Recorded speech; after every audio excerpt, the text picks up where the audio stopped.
because we can't.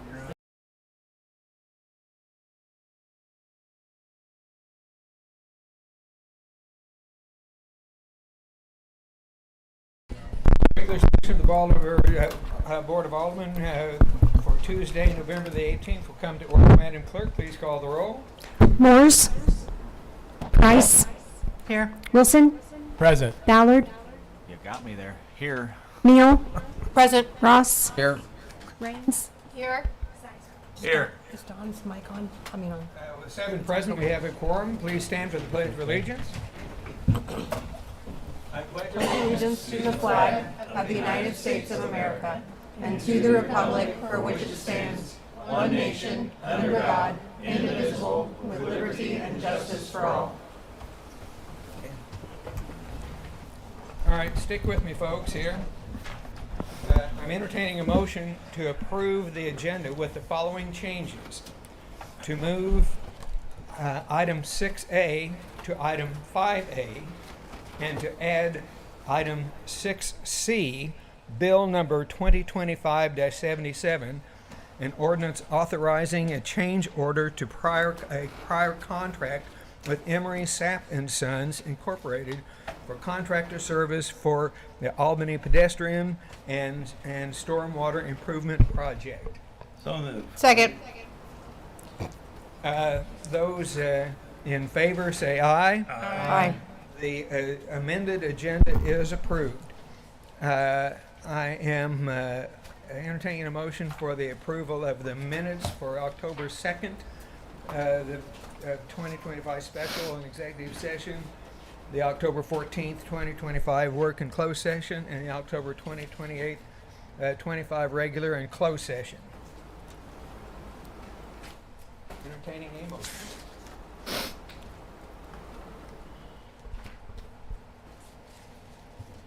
So moved.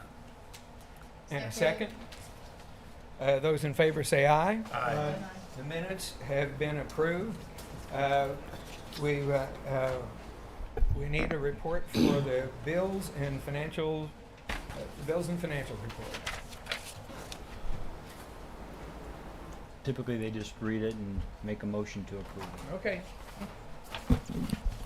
Make a motion. I'm If you have any entertaining a questions, motion we're to happy to approve answer any the questions. financial reports that are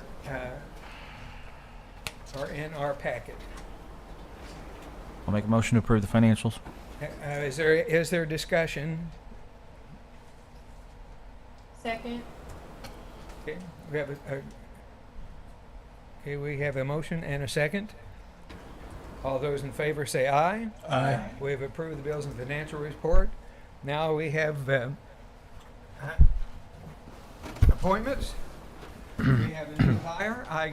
The chief is not here, but I take it that our new officer, Melinda Sampson, is here. Is that correct? She is here. So Well, I'll take this one, sir. Would you please, Yes, sir? so it's actually a rehire. Melinda was with us in the past.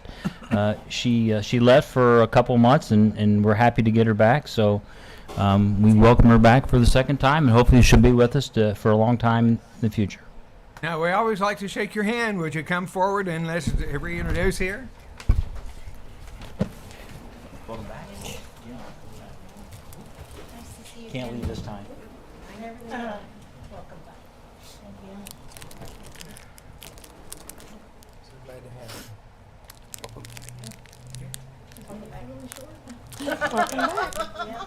I feel that way every time I'm sitting next to him.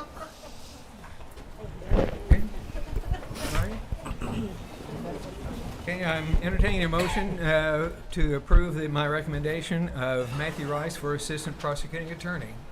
Do I have a motion? So moved. Do we have a discussion? Is he currently serving in that role? I believe that is correct. Okay. I'd second the motion. Okay, we have approval in a second. I don't think that I think that's a voice vote. Those in favor of accepting that recommendation say aye. Aye.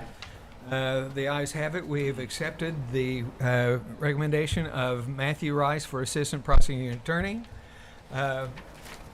Mr. Elford, let's hear from you, please, sir.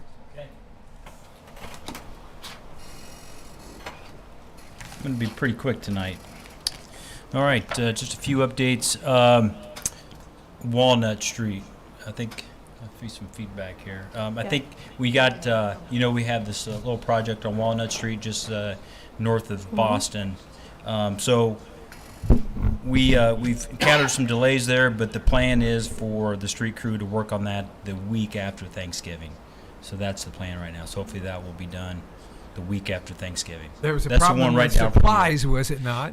Supplies, we have the supplies in now, but now we have several of our street crew are out on sick leave, and then next week is Thanksgiving. So it's just manpower is the issue right now. Okay. Albany project, we are experiencing some delays in the Albany project. I think I said at one point we were hoped to be done by Thanksgiving. That's not going to be the case. We're hopeful that that's going to be done by the beginning of the year. And you'll see one of the change to the agenda tonight was a change order. We're encountering some unstable soils, and so we have to kind of change our engineering approach there. And so that's why we need to get that done tonight, so we can keep that as best we can on schedule pushing forward. You'll see in the report, we have a couple reports. The Polk County Health Department furnished their report, so please take a look at that. Again, that's what we're funding through opioid funding. Rock the Rec, I included our final financials for Rock the Rec. We had 29 sponsors, so again, thank you for all the sponsors who supported that. And after everything was said and done, we were $2,700 to the good on that. So we brought in roughly $28,000 in donations, sponsorships, and grants, and we spent less than that. So it was really good. So we're looking forward to next year doing it again. It's in the budget, and we plan on, with the board's approval of the budget, October 10th next year. So we need to sign that contract with the band for October 10th as soon as we get this Some thing of the done. expenses they've incurred this year, we don't expect to have next That's year. right. We think next year we can probably do it for, maybe not half the price, but pretty close. A lot of the expenses we incurred we can carry over next year, or we won't even need them because we're going to kind of change our approach on a few things. So yeah, Putting we're real happy with band it. in the old shed turned out to be really Yeah, a that good was neat. thing. Yeah, we can we need to do a few modifications to that, but we don't have to rent the stage. We've already prepaid for the balloon because we didn't get to use that, unfortunately. We had to buy some electrical supplies that were kind of expensive. We won't need that again, and we're going to do it during the day so we can save on some of the lighting cost. So, but again, I really want to thank the community for the support, especially the donors. We have 29 donors. That's really great. Any questions about Rock the Rec? Okay. Moving on. So I think somebody asked about CALEA, a few specific questions about hey, how many other departments our size? So the answer to that is 5 departments our size in Missouri are CALEA accredited, and nationally 36 that are our size. So that's pretty rare. I mean, not a lot. So we'd be number 6 our size in the state of Missouri. Now, what are you including in our size from what to what? I just got these numbers from the chief. Okay. Yeah, I don't. Probably, I'm sure it's number of officers within All a right. window. We're not concerned, comparing ourselves to Springfield. Not necessarily the size of the town, but the size of our force. Correct. Okay. Correct. Which probably corresponds. And then, it's probably going to be about a $14,000 annual cost to maintain our accreditation because there are costs associated with it. The question I have with that. So when you say costs, is that just for the accreditation, or we can go over it later, or since you brought it up, so I throw it in there. In our budget packet, you plan on hiring a CALEA accreditation manager. Right. Is that included in the 14,000, or is that an addition? That's to? addition. Yeah, these are like fees and dues to Okay. the CALEA. Do we know how much the CALEA accreditation manager will cost? It's probably going to be somebody making $21, $22 an hour, 40. And then benefits and all that. Yeah. So let's say Again, that's roughly- something. So 64,000, give or take. Right. And next meeting, I hope to have the Chief Johns brief you on his plans of restructuring the police department for your review and approval moving forward. It's going to be a phased approach. I see you look like you have a question. I do. It sounds like it's a question for another time, though. Yeah. It's it's unfortunately he's not here today, so we Yes, can't it is. answer that. So, but yeah, he has. And I think you guys knew this when you hired him. There were probably going to be some changes made to the structure of the department and how, the rank structure, the ratio of sworn and non-sworn, and he's been working on that, and I think he has some ideas that he would like to present to you. Okay. Okay, so you see in the packet, the candidate filings open December 9th, closed December 30th, so they can just come up here to City Hall and get signed up if they so choose to put their name in the hat. We have the mayor opening, the 3-year term, and one opening for each ward, 2-year term. Thomas, just to clarify on that, because I believe our normal hours are 9 to 4 with a time for lunch, but because of the filing, am I correct in understanding City Hall will be open an hour earlier because of candidate filing? Correct. Okay, thank And you. then the Yep. last day will be open till 5. Okay, Yep, good point. okay, thank you very much. Mhm. So you'll see in there the election results came through, so just want to make sure that you're aware of that. Obviously, it's like 700 people voted almost. And just so you're aware, the cost of that to the city, because we were the only ones on the ballot, was $12,000. We reinvested, we had 2 investments that came to maturity, so we reinvested $1.3 million on our maturity ladder that will be coming due in May 2030 at 3.6%. So that's the rate we're getting right now, the government rate, 3.6%. And then lastly, for you golfers, we're going to be doing some little work on hole number 4. That's the par 5, the long straight par 5 on the south side of the golf course. If you ever played there, there's some really big trees like right in front of the tee box. We're going to be removing those trees. Just so you know, we consulted with the manager out at Silo. He looked at it. He agreed with us that that's not what typical golf course would have, and he agreed that we should probably take those trees down. So we're gonna do that with the board's approval. All right. Any questions for me? All right. Thank you. I entertain a motion for the approval of the administrator's report. So moved. Second. And a second? A second? Those in favor, say aye. Aye. Opposed, no. The ayes have it. We have approved the administrator's report. We'll move on to item, which is now 5A, the representative from Hollis Acres. Would you step forward and address us, please, sir? Good evening, Cameron Black with Aldermen Acres Army. Thank you again for having me to talk insurance. I know everyone's favourite subject this time of year. We have been having negotiations with Thomas and his team all year long about health insurance this year. As most of you know, it's kind of the wild, wild west out there this year with health insurance. Lots of reasons for that. I won't bore you with them, but obviously, as you know, the subsidies are going away next year, which is going to put a tremendous load or potential load onto a lot of organizations. We have some tariff issues that nobody's really quite sure what's happening with that. And the reason I bring that up, a lot of the diagnostic health machines are coming out of Germany, and so there's potential to have tariffs put onto those. We don't know yet. And then obviously inflation is a little bit higher this year. All that being said, I want to assure you we have a very good renewal for you, very pleased with it. There's an increase, and I'll get to that in just a second. But we have seen this year across the board, not just our organization, but health insurance in general, renewals in the 20s, 30s, even 40%. It's scandalous. We all hate it, but I just want to kind of paint that picture. That's the reality of the world that we're dealing in. Almost everybody's having to go to market. We actually got a 13.7% health increase this year. That was our initial offering.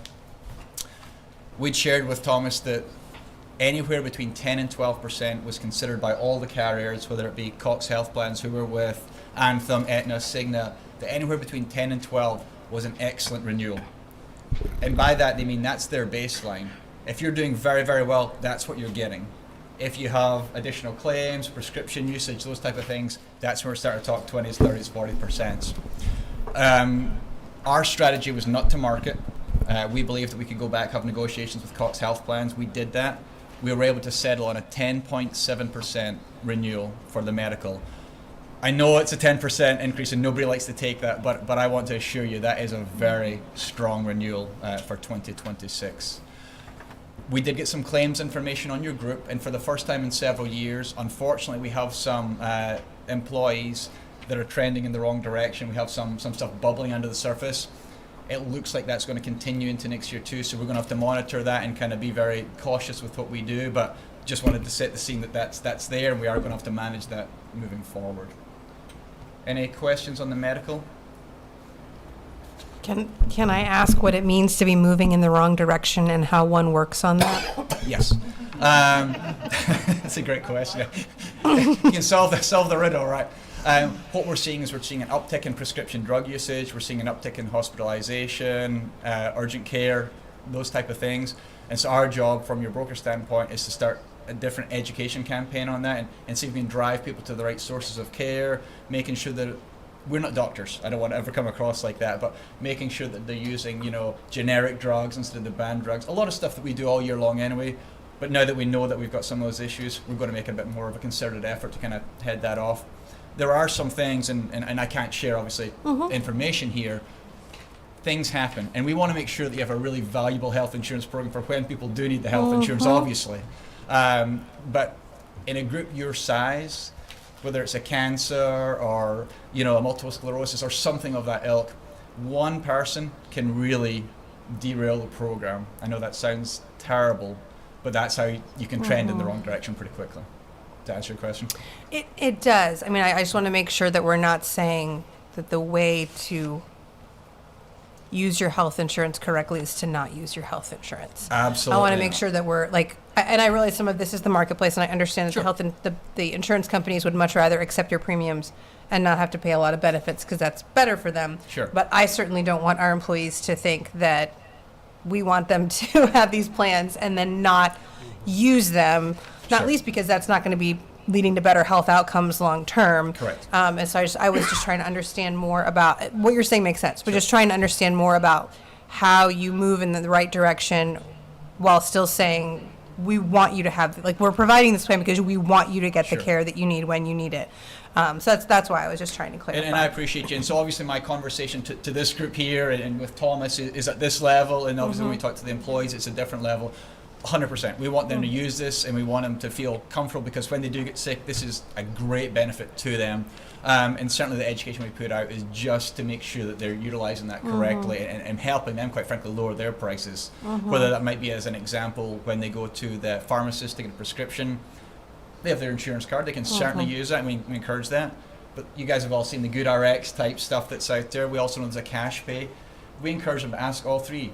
And take the cheaper one. It's money out of their pocket. We want to keep it in their pocket as much as possible, but the short answer is we are there to make sure they're using it correctly, and that's what we want. Okay, thank you.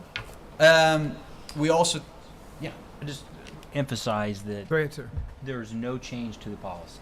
No change. So there was no change to the deductibles, with employees' pay, with the families' pay, nothing like that. So we wanted to make sure, I know there's an increase, but we wanted to keep the exact same policy that we have now, and so we've done that. nothing changes for the employees. Still Cox Health Plan, still exactly the same deductibles, co-payment. So the employees should feel pretty good about it. So their premiums, including if they have their family on it, their premiums are not changing. The difference, we're absorbing that difference. No, I mean Okay. that will. So their coverage is the same, but coverage. the premium would be reflect some kind of increase is going to be passed on as well. Yeah, I mean the employee's still 100% paid. Right. But we have families. to pass on that 10% to the family Right. what they pay. Okay, thank you for clarifying. Dental, we also took an increase of 15% on the dental. Again, we actually got some utilization reporting on that. So high utilizers, which is a good thing. People are going to the dentist. That's what we want. And when I say 15% on medical, that can be a big number. On dental, it sounds like a big number. It's about $3, I think it turned out. So again, still an increase. Not we want increases, but I don't think anything that's going to rock the boat too badly. Vision, we initially were offered a 6%. We negotiated that down to flat, so no increase at all on the vision. And we also negotiated no increases on any of your basic life, all life, STD, or LTD. So overall, a 10.7 on the medical, a 15% on the dental, and everything else remained the same. And as Thomas said, all the plans remained identical moving forward with 2026. In dollars, what does 10% mean? We're at 700,000. Is that right, Nat?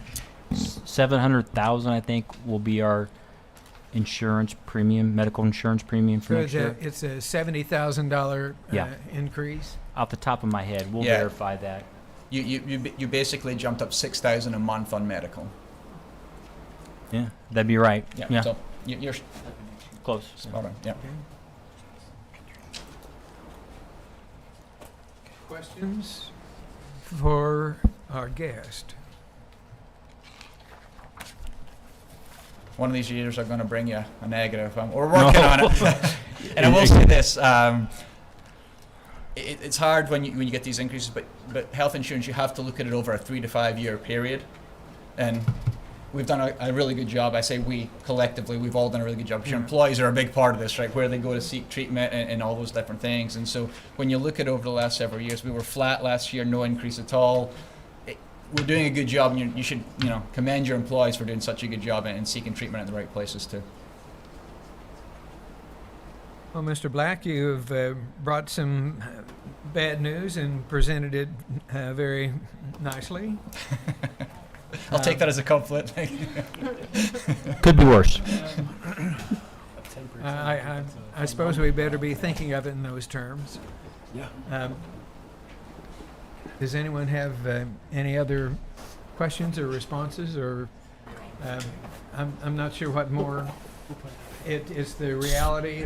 Go ahead. I just had a question. Thomas, did you have these numbers when you did your first draft of the budget, or so like how does that affect the draft of the budget that we saw last time? There were some slight changes, but we had the 10%. Okay, so it's not like we're now looking at a gap of 370 or whatever. No. Okay. No. That's why I wanted to make sure, just so I had for my own. That's not a question for you, but just so I could get it right in my head. Thank you.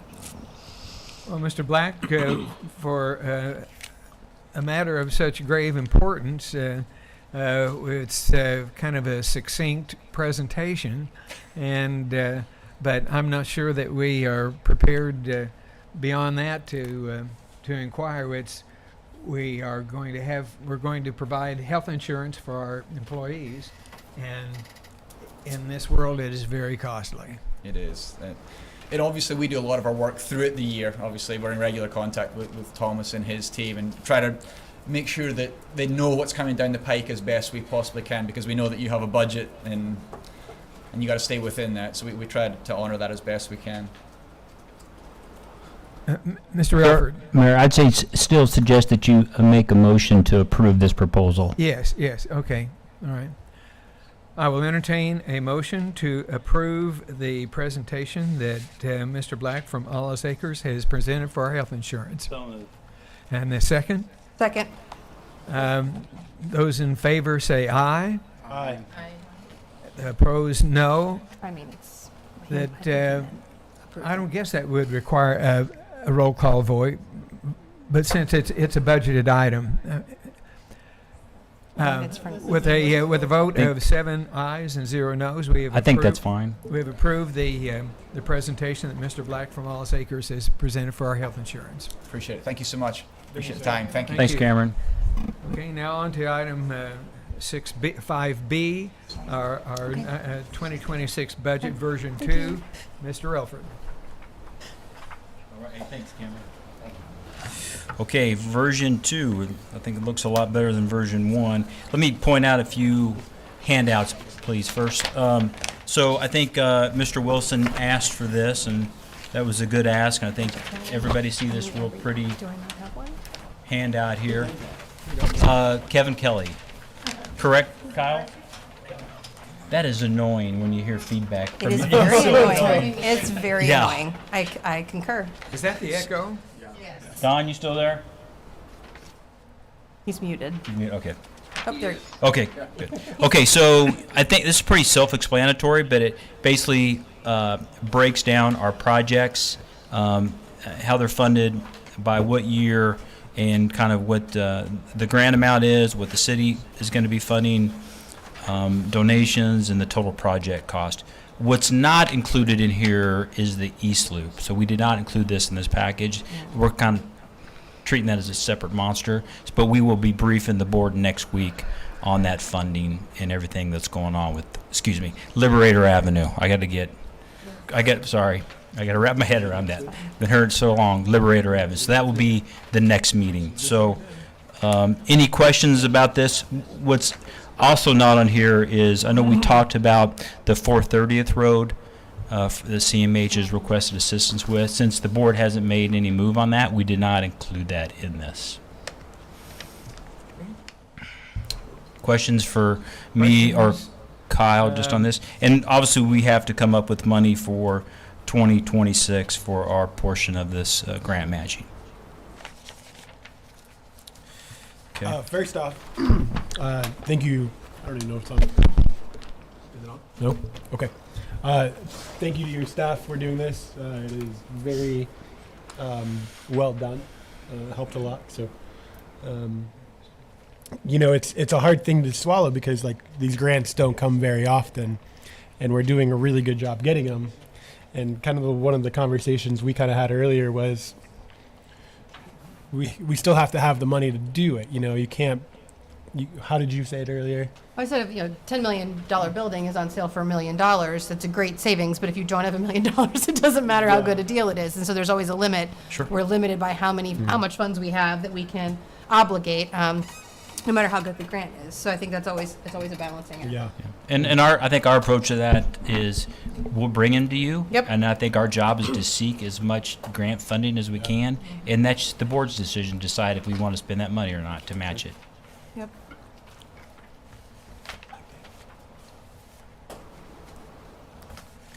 Any more questions for me or Kyle about any of the projects? Okay. So I think, like I said, we look a lot better than we did the last time we met. We really worked hard to kind of cut some things out. We found some errors. We increased some of our revenue via increasing the sales tax by another 1%. We took a hard look at our sports programs, our pool, and you'll see that information. I don't know if everybody had a chance to take a look at the breakdown in there that was included in the packet as far as what those differences look like from if we charged another 20% for sport fees. Did everybody have a chance to look at that? Which document are you? Yeah. So that's included right after the proposed budget. So essentially, if we charge an extra 20% to every sport, it's going to be essentially an extra let's see if I can get the number right, $21,000 roughly in revenue for the city, for the Parks Department, by charging an extra 20%. You'll see some comparisons in there as well from surrounding communities. Some charge more, some charge less. So I think we're kind of in the ballpark. We did the same thing too for the aquatic center, the pool. We took a look at that and suggested some changes.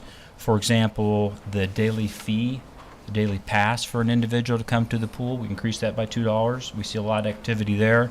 That would really make a big difference, about $16,000 a year, and change some of what we would charge for family and individual memberships.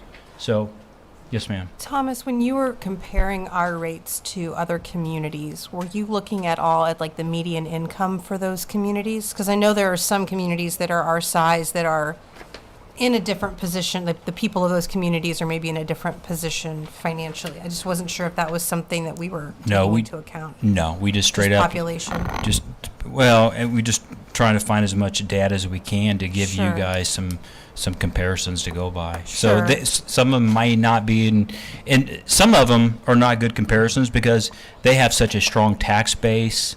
They have, Sure, other revenue sources and they're all of that. totally Mhm. subsidized, and they don't Absolutely. need to charge what we do. But we're not in that situation from a park and rec standpoint. Of course. Of So, course.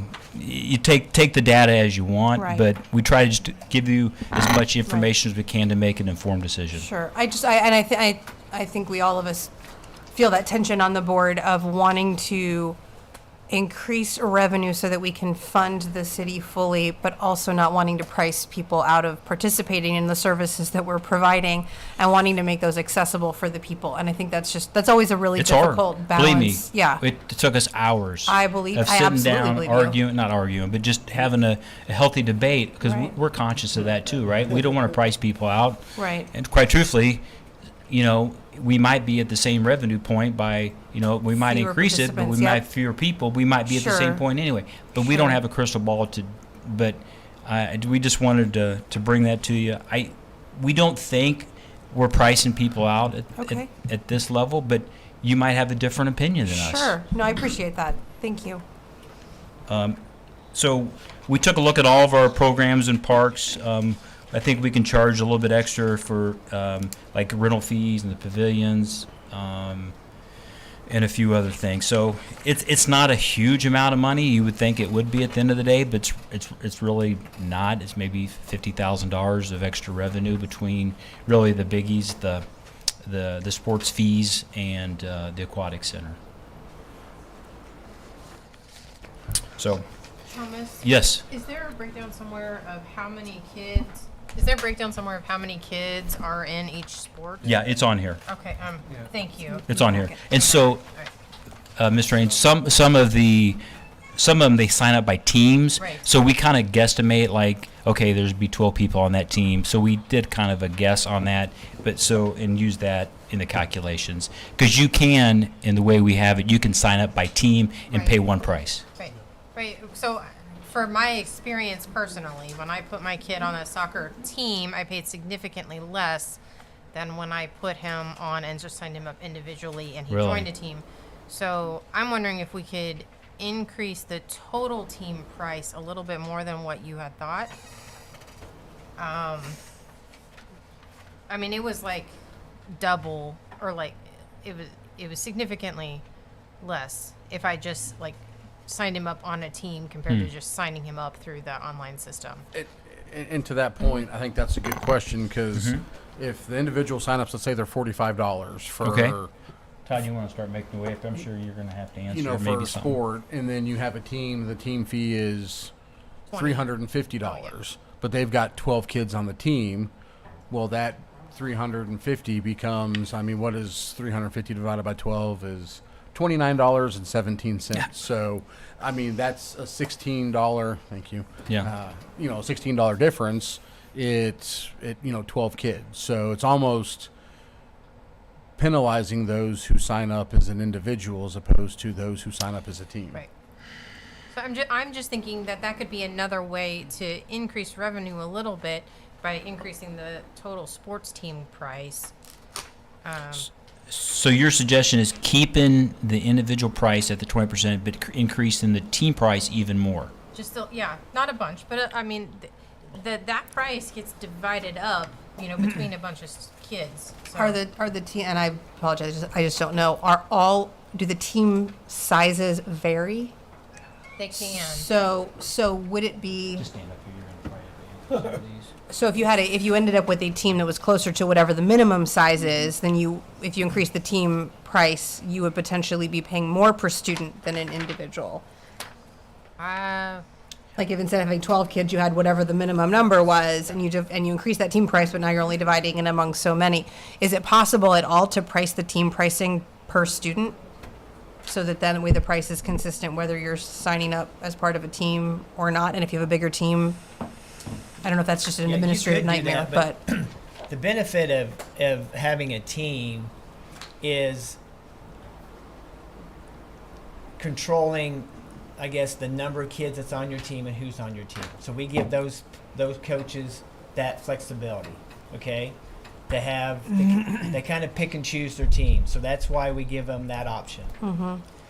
But all kids then cannot be on a team or placed on a team because some coaches just don't have that relationship built with those certain kids, okay? Or kids move in and they want to play soccer. So we just put them as an individual. So that's how that all forms as far as Yes. team versus individual. Right. You could do that, but I think if you look at the other communities that have team prices, if we go per kid for everybody on that team, you're going to blow that clear out of the water as far as your pricing. I mean, even if you had like a minimum of 8, it would, for the 390 rate, it would only be $48.75, which is still less than the individual rate. Because we're going, our recommendation is to go to 390 from 325 for this current year. Okay. Is part of the benefit when someone signs up as a team that they're also taking care of assigning their own coach? Like, is it easing other administrative, like it is taking something off of the city's plate if they're coming to, like, you don't have to assign them a team, you do not have to recruit a coach for the team. It all ties together. Yeah. Right. So I'm just saying that I'm wondering if there's an argument to be made where it is on some level costing the city less if someone comes with a team. Part of the benefit is that structure is taken care of, and it's right. It's just easier. Yes. And it flows easier. So to some degree, I can understand wanting to give a benefit, like to incentivize that sum and give a benefit for that if it means there's less work for the city to do in assigning teams and recruiting coaches to the individual. So I don't know if that helps to justify it, but yeah. I'm just suggesting maybe even 400 per team instead of 390. And I know that's only $10, but it does add up. And Todd, do you know off the top of your head how many individuals normally pick a sport? I don't care, basketball. How many sign up individually versus how many sign up as a team? I don't have that with me. Each sport's different. Sure. There's a lot of just team signups here. Yeah. In the packet, they've got breakdown. Does it? Yeah, Okay. it's all, Yeah, it's in here. It's And a then we lot had- of team signups. We Yeah. had roughly 3,000 kids participating. And some of those are kids that play multiple sports. Now, when a team signs up, do you guys provide them jerseys, or do they usually have their own jerseys? We do provide a jersey. You do provide t-shirt. jerseys? Yeah. So that's included in the so how much do you know how much the jerseys or T-shirts cost? $10, $12 a pop, probably. And we have a line item in the budget for all that. Yeah.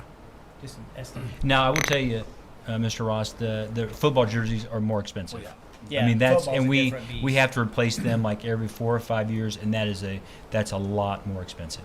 But if you look at it's $150 a kid too versus $50 a kid, or Right. $60 a kid. So Can I ask for students who are not connected with someone who has a team, does the city offer any way of helping to get them connected? So like if a family were trying to save money by being able to participate as a team, but didn't happen to be friends with someone who was looking for a team or who had openings on their team, is there any kind of database or clearinghouse of information where coaches looking to fill out a team and kids looking to be on a team can be put in touch with one another if you just don't happen to know someone yeah, who if has kids, team openings? If kids sign up, say they move to the community, they don't have those relationships yet. We'll place them on a team. Right, but they're paying the individual price. Yes. So that's what I'm saying is if you had someone who, if the individual Well, price is a they will challenge pay for them individual financially. unless they're placed on a team, and then we'll put them on that team group. she's trying to say, how can they get connected to a team so that they don't have to pay The individual price. So they can So- take advantage of, if the price per student is lower on a team, and I'm looking at my budget and I'm saying it saves me however much money if my kid can sign up on a team, but all the people I know of who are on teams, their teams are full, is there someone else who's looking to fill out a roster? Can I get my kid in touch with them? Is there any old school cork board of looking for basketball players or something that gives me the opportunity, if I'm an interested parent, trying to save some of that trying to save some money by trying to get my kid a fraction of the team rate? is there anything, I'm not asking for like someone to do this as a job and take up a bunch of time, but is there any like, hey, if you as a coach have openings and would like to bring your price per player down by filling up your roster a bit, and you're a parent who would love to have your kids sign on as a part of a team, are we able to match make that at A all? lot of times, and this is just from back in the Bolivar community sports days when we would have to put teams together and do that, most of the teams, and I mean, it's unfortunate, but it is what is today's youth sports. Those teams are formed when they're like 3 and 4 I years know. old. That's part of what Now, I'm thinking what about. we saw a lot of is if there's 8 of us sitting up here and we all have kids that aren't on a team and we all get put on the same team and Brian's the coach, well, the next year Brian says, hey, I want those same 8 kids on my team, and so now we're on Brian's team. And moving forward, we may get a kid that drops off. Maybe my kid says, I don't want to play basketball next year.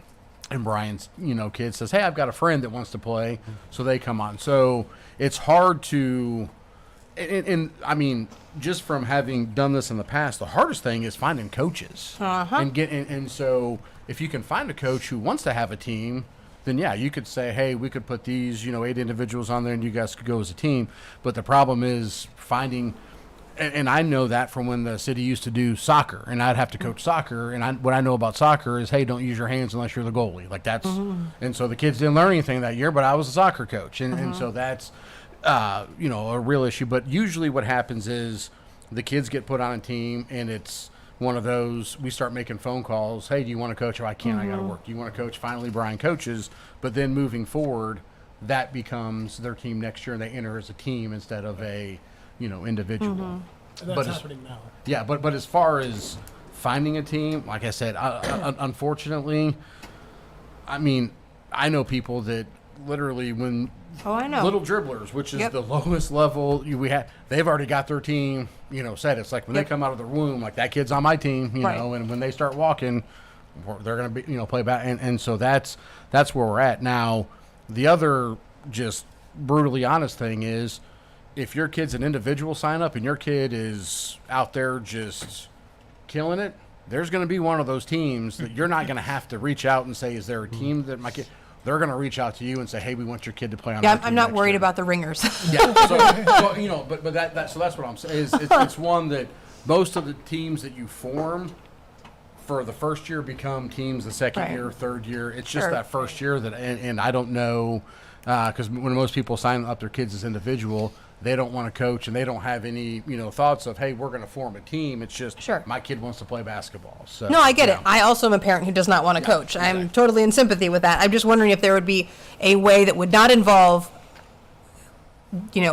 assigning community, city resources to it, but that would be a way for parents, like, hey, if you are interested in having an individual kid be part of a team before sign up comes along, here is where other interested parents congregate, and could you, and again, if someone is like, I would rather not have to think about this and not have to stress about coaching, I will just pay the individual rate, awesome, do that. But if there's someone for whom it makes a difference, I just didn't know if there would be a way that we could make that easier for them if there is a financial savings to be had. Because for some people, that could make a difference between whether or not 100%. their kid could really participate.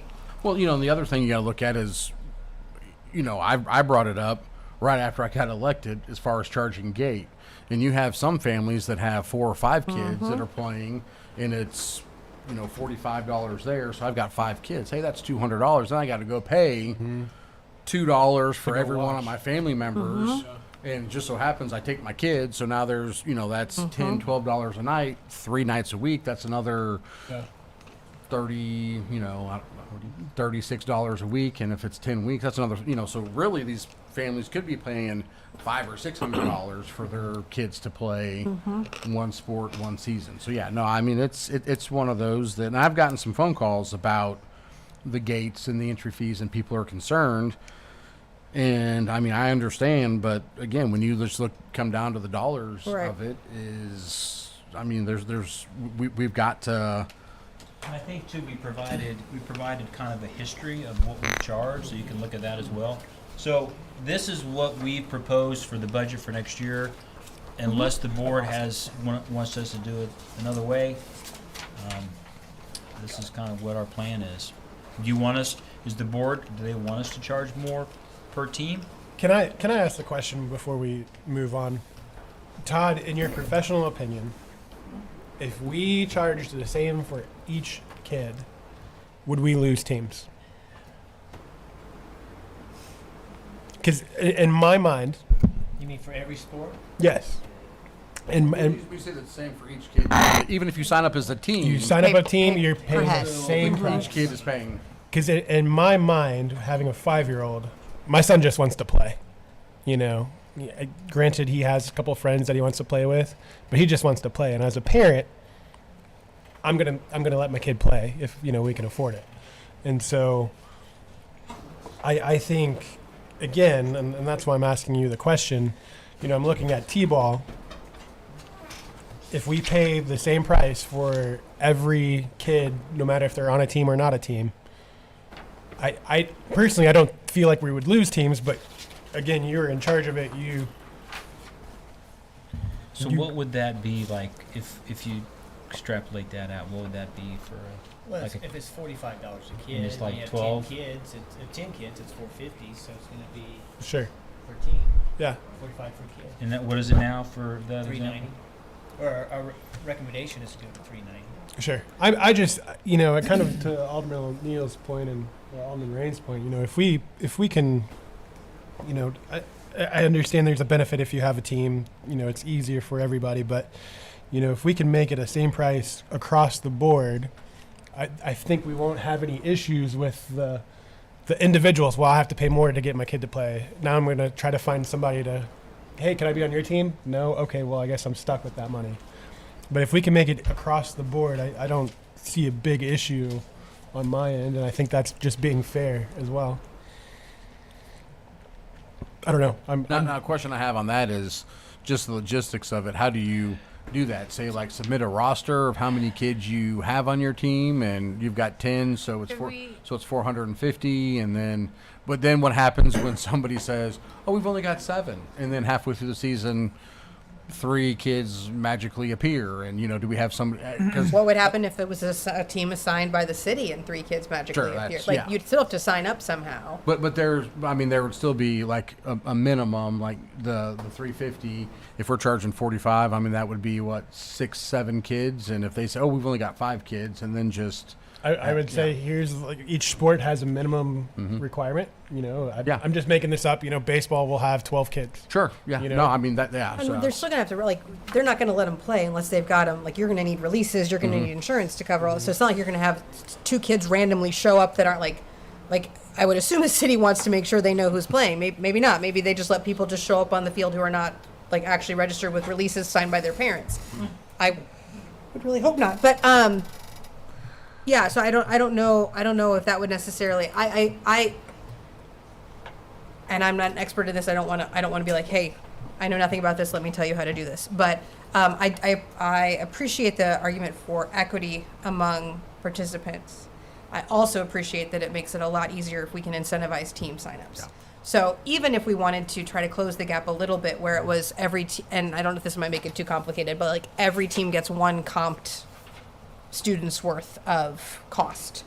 So you're, and the more students you have, maybe the less that is. But something where there's some kind of still incentive so that the city's having to do less recruiting of coaches and less pairing up with people, but something. Anyway, it's just, I'm not opposed to keeping the structure the way that it is. I'm just trying to understand it better. So do people who have more experience with this system want to keep it where the team rate is flat? I am not opposed to that. Just trying to think creatively about ways to encourage revenue and maybe equity. Just looking at the organization and management of this, I would prefer we do individual costs. And flat rates for the teams. And we still do flat rates for the teams because it's just easier to manage with in-house. And if you look at the comparisons to the other communities, that's how they do it. Right. So something's working for everybody to Sure. do that method.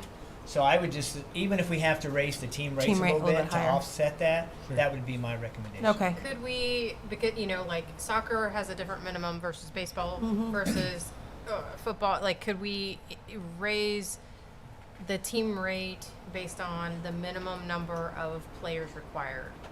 So like soccer, Oh, sure. if soccer only Whatever the requires minimum. 8, then charge X amount. If baseball requires 12, then have increase that amount based on the minimum of 12 players.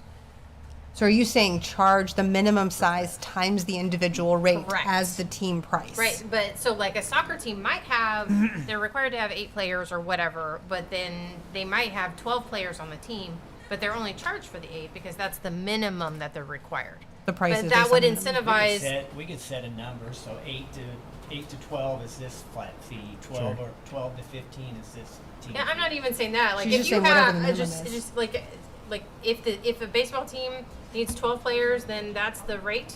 If they have a minimum, Then 12 individual registrations is the price for a team. right? If they end up Is what she's with saying. 18 players on the team, it's still the 12. But I'm saying because that would incentivize teams to be bigger because The savings per student would be. yeah, you're following me, Todd's I not. am. Yeah, Are you following me, Thomas? I am not. Yeah.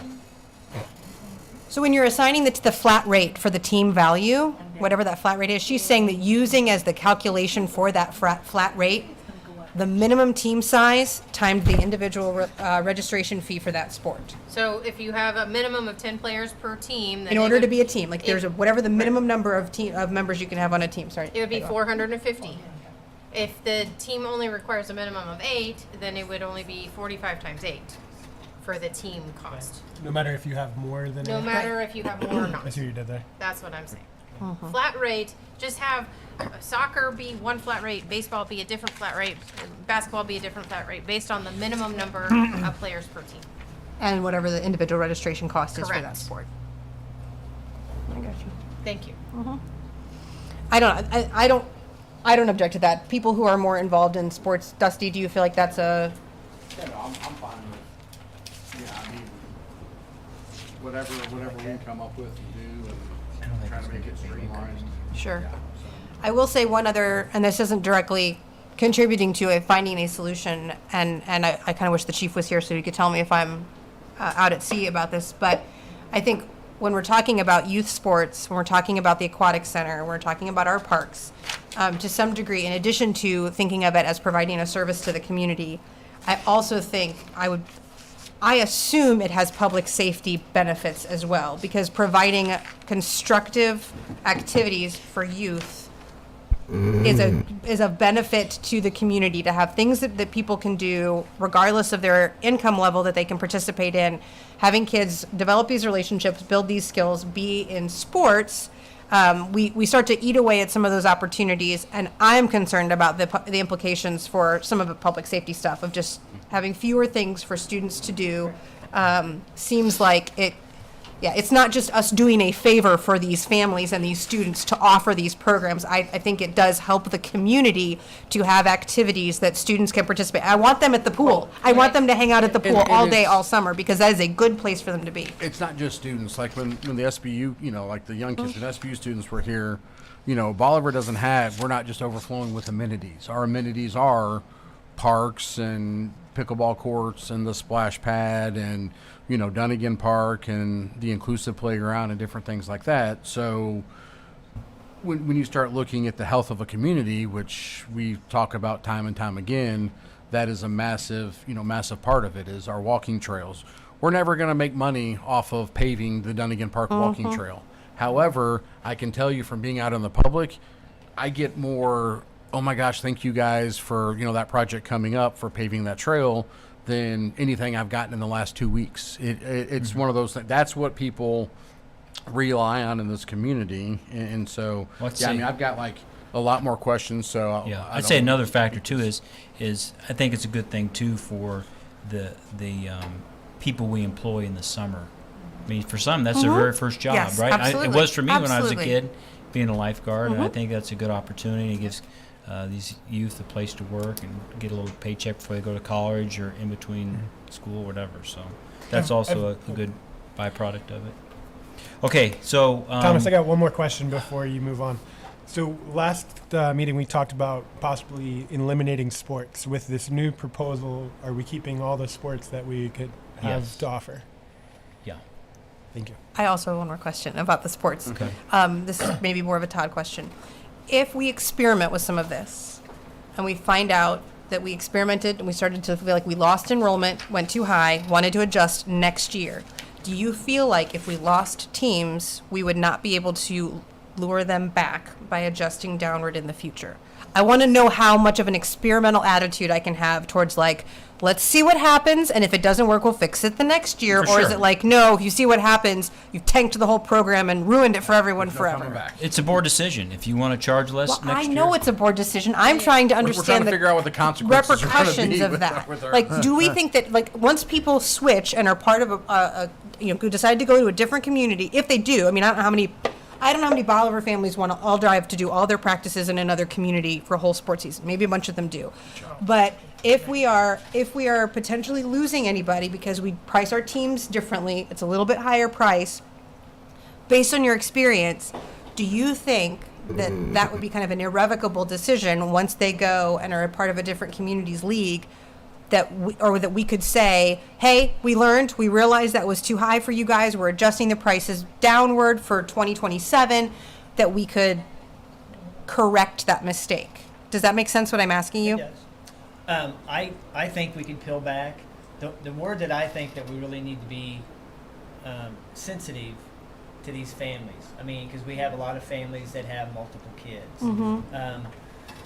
So by setting these prices, I think we really need to really think about it because of the multiple families that have these kids and all these activities. But the only way, I mean, I wish I could tell you that answer Sure. exactly. But That's fine. if we do lose kiddos and we have to drop it back, we can drop it back. So I that, don't know that answer, but I think I think we can pull them back. okay, that means I'm a liar because I now have two more questions. One is there any possibility of a discount for multiples? To say, hey, you have 4 kids. We have a minimal thing in place for that now, for multiple kids, for multiple families. What is that? Do you know? I don't know the percentage, but it's a minimal hit for families that have multiple kids. We To do make that. it so like with each additional child, it is a reduced rate? It is. Yeah. Okay, and then similarly, do we have another incentive for multiple sports, where if you participate in multiple sports across, that you're maybe do getting not a have that. savings on Yeah. some of those registrations, so that those families that are like, look, we have 4 kids, we can't play them every season because we just can't, and so is there anything we could do to make that a little bit more affordable for multi-sport families as well as multi-child I think families? multiple sport kids is $5 off a kid. Okay. I can confirm that. I don't have that. But we could do something with multiple sports. I mean, we could add that in as well. Okay, It's an option. And here's another thing that we have. We have a business in town that helps subsidize kids' entry fees. So families, awesome. they'll reach out to Chase, Devin, hey, I've got some kids, I can't afford the entry fees, can you assist? So I reach out to this company here in town, business, and they cover the cost for those kids. So we do have that in place as well. Do you advertise that availability in the community so that if a parent isn't thinking, like, I don't know that it would occur to me, if I'm registering my kid, I would think I can afford it or I can't. If I can't, I guess I can't. I don't know that it would occur to me to call and be like, hey, is there a way for this to happen without me We being able to don't have afford out- it? Yeah, we don't have it out any certain way. It's just out there, and if they call, we can give them assistance. I wonder if it would be helpful to have like on the application or on the website or anywhere to say We like, could add that. Yeah, like, a footnote. you know, if you have information about scholarship opportunities is available on request or whatever, just to let people know that that exists. Because it wouldn't occur to me to call and ask That's about that. something we could implement. Do you think we should? Should what? You don't need to market it like in huge bold letters, but like just a footnote at the bottom. We could put something real generic at the bottom that would. You know, I get a lot of people that ask about scholarships or sponsorships, and I always say there are things in place that we have. Reach out to the rec center. So I mean, I think there are more people than you would. Oh, I'm not saying that there Yeah, aren't. yeah. I'm thinking again of the person who just doesn't Yeah. think of that. Like, is there a way for them to know if they don't hear through the grapevine? Yeah. And honestly, if it gets to the point where you have enough people reaching out that business is like resources are tapped out, that's a great opportunity to say to other businesses, hey, like, there's a huge demand for this that one business can't offset enough, and maybe someone else wants to come and help with that too. So I was just thinking, making people aware that that's an opportunity could be beneficial. Sorry, I think that's Okay, it for me just- for now. I have one more. That was a look, Thomas. We're good. All right, we got just one more question. question. Uh-huh. And this is probably Todd. So the rec center used to have a daily fee of 15, and then it dropped down to 10. Was that just we weren't? What? Can you tell me the history behind that, just out of curiosity? I think a lot of it, we just didn't have a lot of participation in that, so we dropped down to see if we could recruit more. Do you know if it worked or? I would have to look it up. I do not have Yeah. that. Okay. I was just curious. It's not a huge number that just Yeah, I comes didn't on a think so. daily We don't have a basis. lot of just. Yeah, I didn't think it would. I was just curious. Mr. Sayers. I'm all for the rec center. And I know you don't make money on Parks and Rec, but we cannot afford the 700,000 hit every year. We've got to. We're going to be in the red, almost $700,000 with this budget in one department. I think some of that depends on what you mean by in the red. But yes, I understand your point. Well, I'm just taking it from their little report. We're going to be short $696,000. No, that's a true statement. Yeah. Now, on that same note, will you look up at the public safety and see what we're going to be in the red for the public safety? That's a true statement too. 1.9 million. Yeah. So I mean, it's one of those things that I don't disagree that 700,000 in the red is not a good thing, but I would I'm also say 1.9 million in the red isn't good. Now, to that point, and you know that was something I was gonna talk. Like if you go through and you look at the budget, and if we go through the Parks and Rec, if you look at the sports program, their budget for 2026 is down $17,000. It was cut by $17,000. The recreation center, their budget was cut by $8,000. The aquatic center, their budget was cut by $500. The golf course, their budget was cut by $13,000. Parks and Rec total, their budget on this is page 40 went up 6,000 is all. Now, if you look at the police department, their budget went up 600,000. The fire department's budget went up 380,000. And just for year over clarity, year.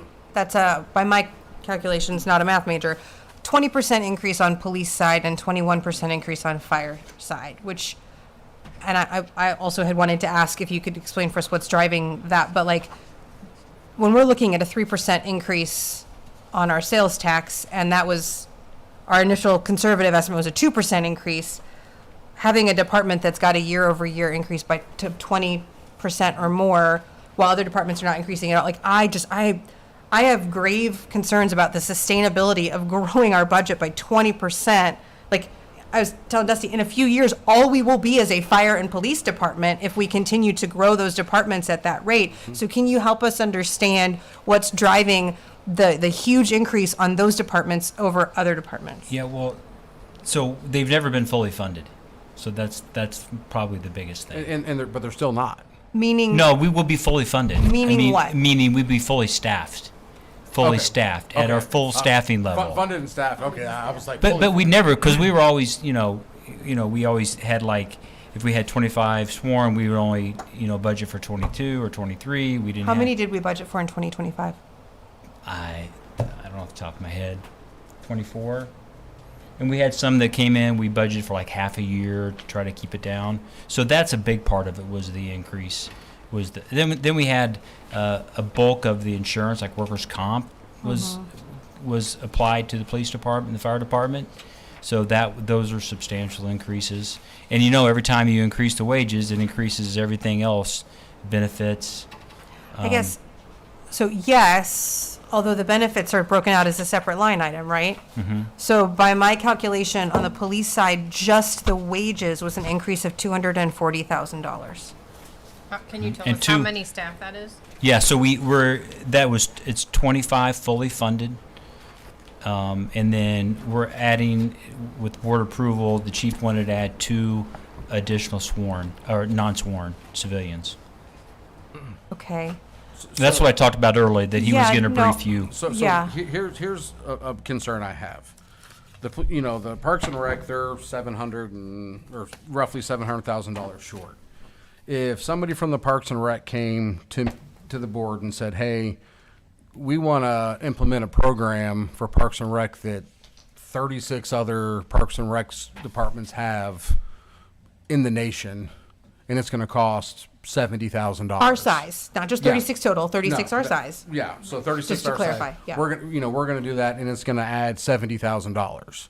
I mean, we're discussing back and forth, raising a fee $5, raising gate, doing this. And in the same token, we've got a department that's raised their budget by 600,000, and now we're gonna do something that 36 other departments our size in the nation are gonna do. It's gonna cost us probably, I'd say, $70,000. You would probably say that's ludicrous. Like, you're 700,000 in the hole. What does that?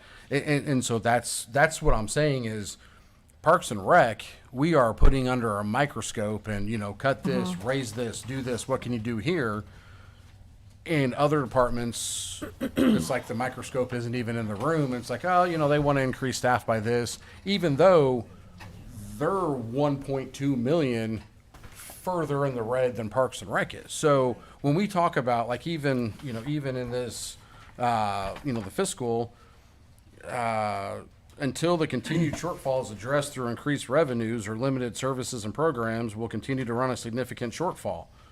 I mean, that's the Parks and Rec's description, and then the police department requested an increase in its non-commissioned staffing to address needs. They plan to hire a CALEA accreditation manager, which will put another officer back on the street.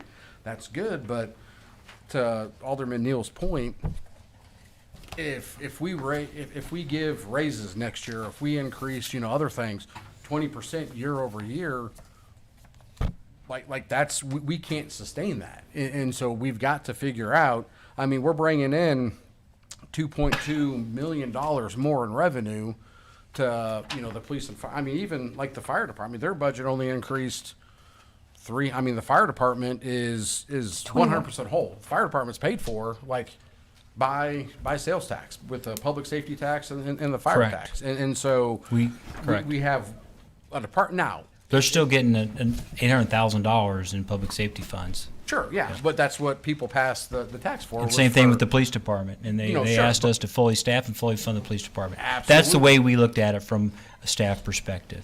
So Sure.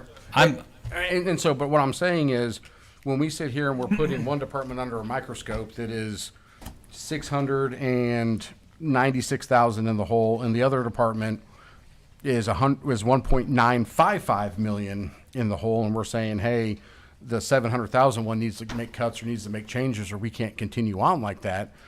Like, I mean, again, nobody's saying we don't need police, we don't need fire, but I think we need Parks and Recs just the same. And so we've got to start moving forward, looking at, I mean, if that number, just like Cameron said, hey, our insurance may increase again next year, 10%. Well, if according to this, we're pumping in the indirect proceeds. What was it? 103,000. So actually, we're in pretty good shape overall. I mean, Sure, but but even with that, like, hey, if we're at 500,000 in indirect proceeds, which is what we have left, okay, we can do that for maybe 4 another years. 2 or 3 True. years. And then to Alderman Neal's point last meeting, that's going to run out. Well, the problem is our numbers aren't going down. I mean, the numbers on here actually, again, it's surprising, is everything in our Parks and Rec budget was cut from 25 to 26, except for one department that got a $6,000 increase. And so, I mean, maybe we need to, moving forward, look at everything under a microscope and how can we cut this and, worry. That's why worry we're about here. that. And I mean, the wages for the police department, yeah, we're fully staffed, but we lost some staff that had been here for a while that would probably cover 2 of the, as far as salary and benefits go, 2 of the new hires. So I don't know if we've hired 5 and 2 of them would be covered with what we don't have to pay this year compared to last year, that number still shouldn't be that high. So that's my concern, is we can't continue to go this way without, looking at all the departments, like that, not just the Parks and Rec. I would also, just to sort of build, I understand what we mean when we're saying in the hole, but I don't know that it's the most helpful way to explain it, because Parks generates its own sales tax, and police and fire generate their own public safety, and then fire has its own. And all of them then compete for general sales tax dollars.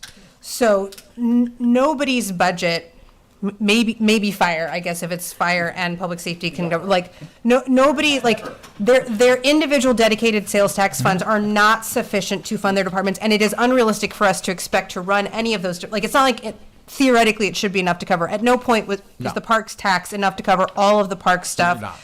At no point is the fire tax enough to run a whole fire department. At no point, all of that. So I think it's a little unfair to make it sound like someone is dropping the ball budget-wise when all of them have their own dedicated streams, but all of them are going to need to be supplemented. And the question is, who gets supplemented how much? And nobody has a superior claim necessarily to those general funds. There just isn't enough to pay for everything. So I think that's just, it's helpful for me to remember that it's not like, oh, Parks is blowing their budget by 700,000 or police is like, their funds, their specific dedicated funds are not enough for them, and they never are going to Side be note to that. Street and community development also always, you know, Well, their community money they development bring gets in Is general. part of goes the very general, it doesn't have its Nice own. job, Kyle. Yeah. So They're part of general. So I think that's one thing that's helpful to remember on that. I think it's also helpful to remember, and I realize that the chief is not here tonight, and I don't want to be unfair to not being able to hear his pitch for what needs to happen in the department.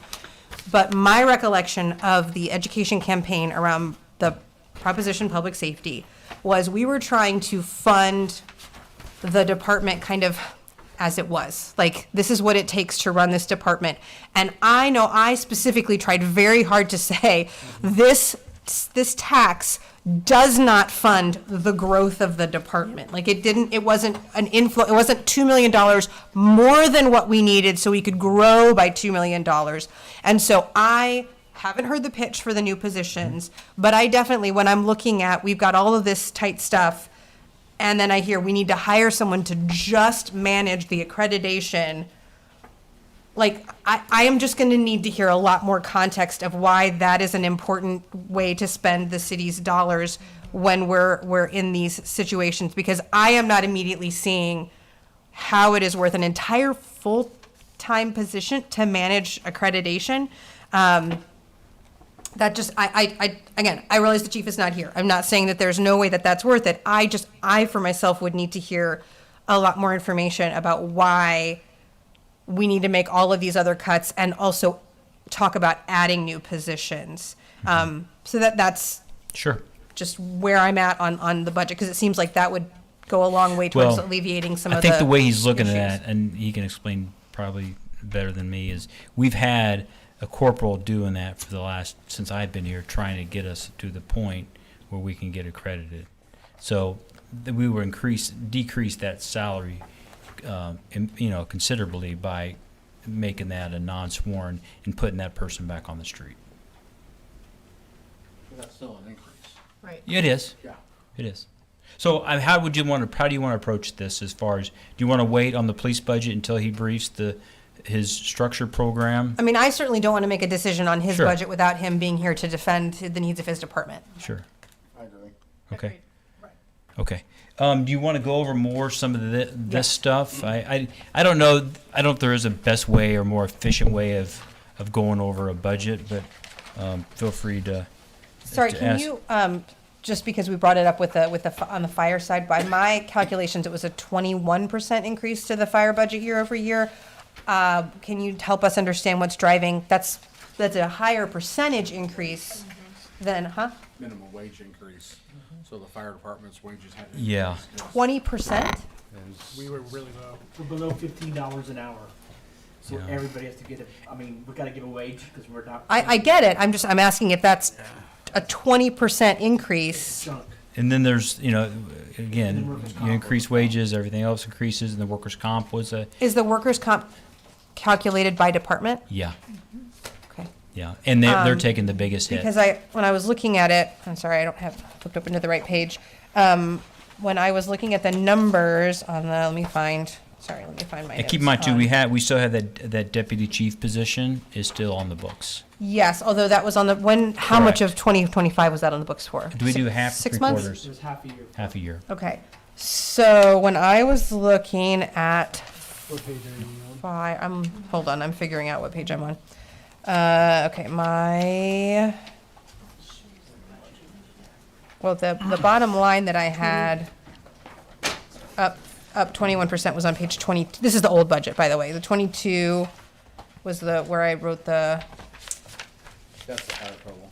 Yes, I know. So I'm looking back to see if I noted what the big drivers. The increase on wages was not as high as it was on police. It wasn't it wasn't $240,000 worth of increase in wages. So, but it was 150 or more in wage Yeah, it's, increase. Yes, 150 out of 380. I mean, that's the bulk of it. And covers there- up. No, but I'm trying to understand, is it correct to say that the increase and the $150,000 increase in wages, how many people do you have in your department? 17. 15, 18 with the deputy chief. I mean, on the same page, on page 20, if you look at wages, they went from 835 to 980. Yeah. But then if you go down to loggers, Yep. because again, wages, Yep. they went from 118 to 155. And then, I mean, workers' comp went from 85 to 152. So, I mean, that's. Are you looking at a different, how? Yeah, 20. This one. Look in the She's packet. looking at Okay, the- sorry, I'm looking at the old, one from the one I had to refer to Okay. when I was looking So, through it yeah, was the one so, from last you know, time. what we So have I don't have notes on budgeted that one, I in can't read that one. 2026 for like workers' comp premiums, 152,000. Right. And it was 85,000 last year. Yes. No, I understand. So I had known, I was expecting the increase on the workers' comp. I knew we had talked about that multiple times. I was just trying to make sure, on the police side, where it was the wages are increasing, but also 2 new positions. So I wasn't sure on the fire side, the driver of wages, if it was what kind of increases for what kind of employees, were there new positions, all of those things, just so I had a better understanding. Sure. Because percentage-wise, it was a higher percentage even than the police department, and the police department was looking at 2 new hires. And so that's why I was trying to understand what was driving the fire increase. Does that make sense what I'm saying? Okay. Do you have anything to add as far as? So, I mean, first off, state legislation. They passed in the state legislature. Step back. Firefighters currently make $14.71 fully certified. When the state legislature passed the bill with the whole sick leave time thing, one of the things that we had always had is they excluded governments from the exemption of minimum wage. So we have to match minimum wage Yeah. for our fire staff. So that is the chunk of it. And then like I said, loggers and workers' comp. I think if you look through the rest of the budget, most every line item has stayed the same. Yes. Supplies, all that stuff. So the increases are things that are out of our control. And it sucks, and I don't know any other way to do it. But that's all mandated to us by outside forces. I guess I don't know what the rest. Sure. word No. is. That's helpful. So I wanted to we're make sure I knew. I really tried to keep every line flat as I could be, and that's utilities gone up just because Right. you have to account for that. But Sure. supplies, stuff like that, those, if you look at the budget, those all stayed the same for us from this year to next year. Realizing some of these costs. Uh-huh. I don't know if that makes any difference, but that was not a legislative item. That was an initiative petition that did that. Oh, Clarifying. So then, just to help me understand with this, Sure. the 20% increase, if what you're telling me, if I'm understanding you correctly, is that a significant amount of the wage increase is bringing people up to minimum wage. Does that make it more or less likely that we are looking at a 20% increase in this department's budget the following year? Every year it's going to be this way? Or no, this was the big one and we expect next year, barring who knows what unforeseen circumstance, we shouldn't have this big of a jump next year because we're not looking at those things. Does that make sense, Yeah. what I'm asking you? I think that's fair. Missouri's minimum wage is auto count to increase every year. Now, what that is, I don't know offhand, but it's set up now in the rules that it will automatically increase every year. Well, but for example, if it increases by COLA or by Social Security, whatever, every year, so if it's a 2% increase, presumably we would be looking at a 2% increase Yes. in wages rather than, Then it would cover that. If we Yeah, give a COLA and the state's like, minimum wage has to have a COLA, well, we're already doing that. So Right, it's already like that's, we factored wouldn't in. be, so like, because I'm looking at this now, and like, it's, 150,000 or whatever out of 835, that's a heck of a lot more than 2% wage, like, increase, a percentage increase in just the wages line item. So that's what I'm trying to, like, part of my concern, and Dusty's, I echo this as well, we cannot do this kind of increase every year. So it helps me if you can say, yes, I know this year is high, we do not anticipate coming to you every year with a 20% budget increase, Well, if so- that helps. I'm gonna try to word this. If we were fully staffed with the, especially for the deputy chief, 6 months, we would have been over budget on the 835. There's some calculations that weren't quite correct. Okay. On the calculations, so this is making all those numbers correct, plus the increase in, with the full year deputy chief and the calculations for the increase. So there's a couple different factors of that line increase from 25 to 26. Okay. So I think I think the increase was actually, I mean, doing those numbers, I don't remember off the top of my head. I think, what was the wage increase? The difference between budgeted and actual No, I'm talking hired. about what the actual minimum wage increase was across the department. I'm thinking it was like 25 or 30,000 of that. And then 6 months, another 35,000 is the full year deputy chief. Then we have a 2% COLA. So And there's the PTO and the step increase program. But is the PTO that separate line item? Or is that part of, would that be included under wages? so the PTO's white line, it's Yeah. a line item off the. Yeah, it's And separate. we have quite a few hitting, and there's, I don't have the numbers, there's also the 2%, or what is it, 2% for the length of service, just the way it's Step cycling increase. this year, we have quite a few hitting that. Okay. Well, so part of what I'm trying to understand is, We can give you the full budget. No, breakdown no, of all yeah. the staff of how we got to this right. number. And I'm not trying to input, I'm trying to understand, like I said, what to expect going forward in future years. And so by my calculation, our wage, just the wage line item is like a 19% increase in wages. So when you're telling me, well, there's a 2% increase for COLA, okay, that's fine. There's still a 17% increase.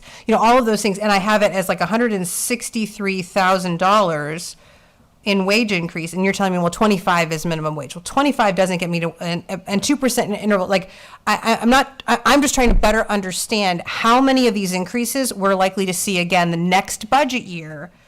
So some of them are not, like, we don't have to increase and add in a whole new position if the deputy chief is now incorporated fully into this. We don't have to add if we're caught up, but like, a 2% COLA increase is not the same as a 19% We are increase. anticipating in 2027 Uh-huh. more than just what It's cost of minimum living. wage That- Yeah. would be. It's what's built This in. is- It's just Right. the cost. So depending on what the cost of living is, I mean, Sure, if you but look up it shouldn't be anywhere close to No. $163,000 No, in no, increased this year wages. is getting that bump up and working everything out. Okay, I think to his point too, I think our 25 number was not right. Well, luckily Okay. that he wasn't here the full year yeah, in that fortunately, sense. yeah, fortuitously. Unfortunately for us. Okay, no, that is super helpful, because part of our concern with dipping, as Dusty said, is with dipping into a non-revolving source of revenue is if these expenses recur, we don't have a way to keep paying them year over year. But if this is a non-repeating increase, I feel much more comfortable if this year we have to cover it's an atypical year with a bump, but next year we're anticipating more like a 2% or whatever increase in wages, then I don't feel as anxious about that, if that makes sense. So, Yes. And you're 100% right. And like I said, combination of factors, part-time deputy chief, all these things. And yeah, we have I have the full sheet breakdown if you'd like to see it here that Okay. we use to calculate that wage amount. okay, But next year, we're not adding staff, so there shouldn't be any increase on that. It'll just be whatever wage increase. Could you provide that breakdown to us for next time, since we're gonna, wait on the police at least, since yeah, we're so doing the police too? Yeah. if you that could would be send it out, helpful. that would be great. So I won't be able to process it in real time here, Right. so, Agreed. It's broke down by Little League total pay, logger, Social Security, Medicare, every item broke down. We have it all actually for the whole city.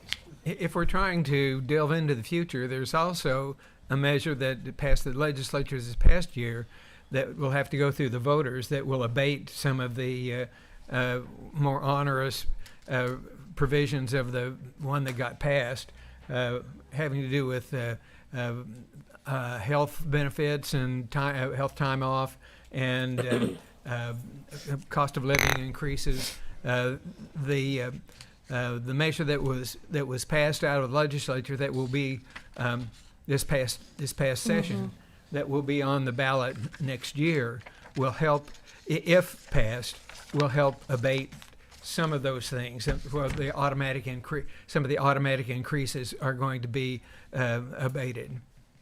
Well, yeah, I think it's important to remember that our wage increases are not just driven by the state telling us we have to.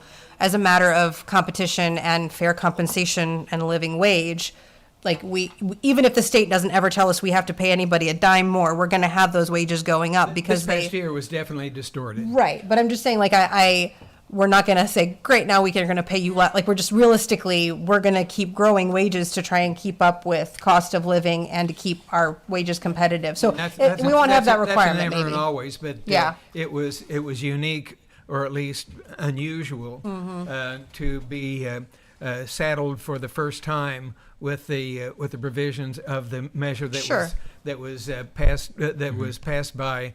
That was put on the ballot by initiative petition and passed by a small margin. But I mean, that's a good point. The reason our retention is so good right now is because we're paying better. It's a simple fact. I mean, if someone paid me 20% more to stay at my job, I probably would have an incentive to stay. I know they're not. I know people aren't actually experiencing a 20% increase. I'm just saying, like, yes, that's true, and I want us to be paying competitively, and I want us to be paying people what they're worth, and I know they're worth a lot, and we're not even. I would love to be able to pay them more, but yes, I realize that we want to have retention. I'm just concerned, like I said, it's the 20% increase in wages. Just so we're on the same number. The fire department raise is 3.9, I think, %.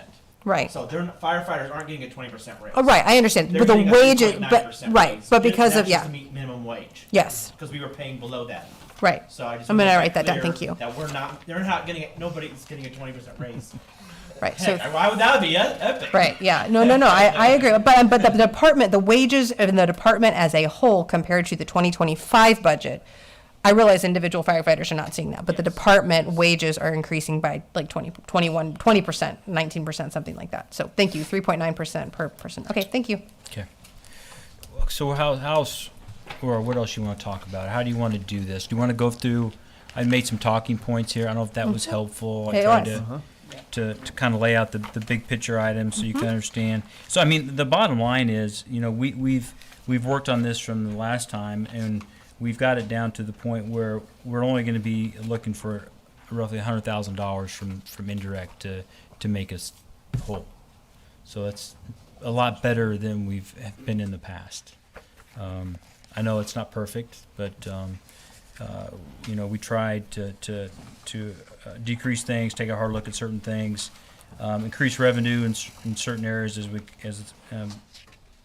as feasible, and that's where we are. So you look at the next page, kind of breaks down our projections for the revenue, expenses, and you can tell, you look at our personnel wages and our benefits, I mean, it's a huge amount. Operating budget's like $17 million. $7 million of it is, in our people. And I know that's common with a lot of organizations, right? That's where the money's wrapped up. But. Can you explain in the expenses for everybody, the technology fees, and then the professional services fees? Yeah, so technology is going to be like, JMark, our contract with JMark every month, our software, our website, our server upgrades, anything like that involving technology. And with the server, sorry to interrupt you, we agreed as a board to make that like work, right? I mean, we upgrade and We have Moved. to replace a server next year. yeah, and that's what the big. I mean, probably some of the not chump change. I'm sorry. That's always Going to be. I mean, the huge. technology is a big cost for us. I mean, to run our financial program for this budget, what is that? $25,000 a year for that software? 17 or Paycor. I mean, those things add up. And technology is just expensive. Professional service, that is like Don Brown, paying for him. That's all the legal stuff. Our audit cost, how much a year? I mean, that's the two of them there. Yeah, so our engineering, some fees, so any type of professional service falls in that category. Thank you. So, I mean, it adds up. Can you, to that point on the technology side, is next year's technology cost, sort of like with the fire department, is it an atypically high year for technology costs where we will then see a think- drop off? Or is that one where, again, we should be prepared to see, 5% average to 9% increase year-over-year. well, right, but with the server replacement, that's what I Yeah. was trying to figure out if next year has some like spikes in it where normally that number would be low and we just happen to be Yeah. seeing spikes in a couple areas for 2026. So that's a good point. Some years are better than others when it comes to technology because you have to reinvest in your system. So And I know we want to be saving so that we're not hit by, like, so just like we do with the fire apparatus and all that, where we can try to Spread set it out aside instead money of- so that yeah. we're not hit with those big spikes when we do have to replace hardware. We bought our last server in 2017. 2017 I think it was, or 18, I'm sorry. But they're usually 5-year life. Past couple of years we've been doing extended warranty, knowing the budget was tight, things like that. So now we're at the point where we got to upgrade, just for a company, Right. we've got server, storage, stuff like that. So some of the things we are also doing though are to help minimize that. One of the things we're talking about is looking at, right now we have redundant servers, looking at if that's needed, storage. When we bought storage last time, all the PD's video cams, or body cams were going on our server. So we bought a very big data storage. Yes. That's all in the cloud base. So Right. some of the costs that we're annualizing as software now are helping to do. So this bill that we're looking at for the server, at one time we were talking like 125,000 possibly, and just by the things we've done in the past few years, managing, tweaking, we're looking at hopefully max of 50,000. So can you, just to help me understand, so like on the talking point sheet that we have technology listed at 434,000. I know none of us know what the budget's going to look like in 2027. But can you would you expect that number to look like things are going to be the same 2027 probably, or are some of those? I don't know what's all. I don't know what's included. I don't know if that's all the licenses, but probably a chunk of that's license, J-Mark fees. I assume some of that's the server computers. So I don't. I'm speaking without knowing what that. But summary to is. answer your question, yes, we meet with J-Mark quarterly, and they're always looking ahead of what are the big capital projects we need into the future, and so yeah, we can get that information. So we know. That's not all J-Mark, that's civic, that's park, that's Right. citywide stuff. Sure. And the police department, I know, has a bunch of different yeah. software and things like that. So I guess let me ask you this way: this technology line item that you have in this collection of talking points, is that including the capital improvements investments? Yes. Okay. So that's everything, even if it is on the capital improvement side for technology for 2026. And these are all broken down in detail within. No, this draft I budget. understand. I'm trying to, like I said, I'm trying to get an idea of where is 2026 a blip, Yeah. and we don't need to And it's sweat that gonna this come is gonna, back. yeah, like. Well, you know, like for example, the workers' comp. We've talked about that. Right. It's going on 3. Like if we have everybody knock on something that is wood in front of you, if you have 3 good years of workers' comp, that may come down number drops off, $250,000. You're right. And so Not it's that one of much, those things a that lot. it's almost like the perfect storm with our budget this year. Right. Technology's going up, the minimum wage is going up. One question I have is, what did we bring in from indirect into 2025's budget? Do you have One. It's one. 240? So here's what I want to say. Like, we're up here, we are picking this apart, But at the end of the day, our IT's gone up $50,000. Our workers' comp has gone up $250,000. The wages for the fire department, minimum wage, other things, $150,000. $72,000 for our insurance.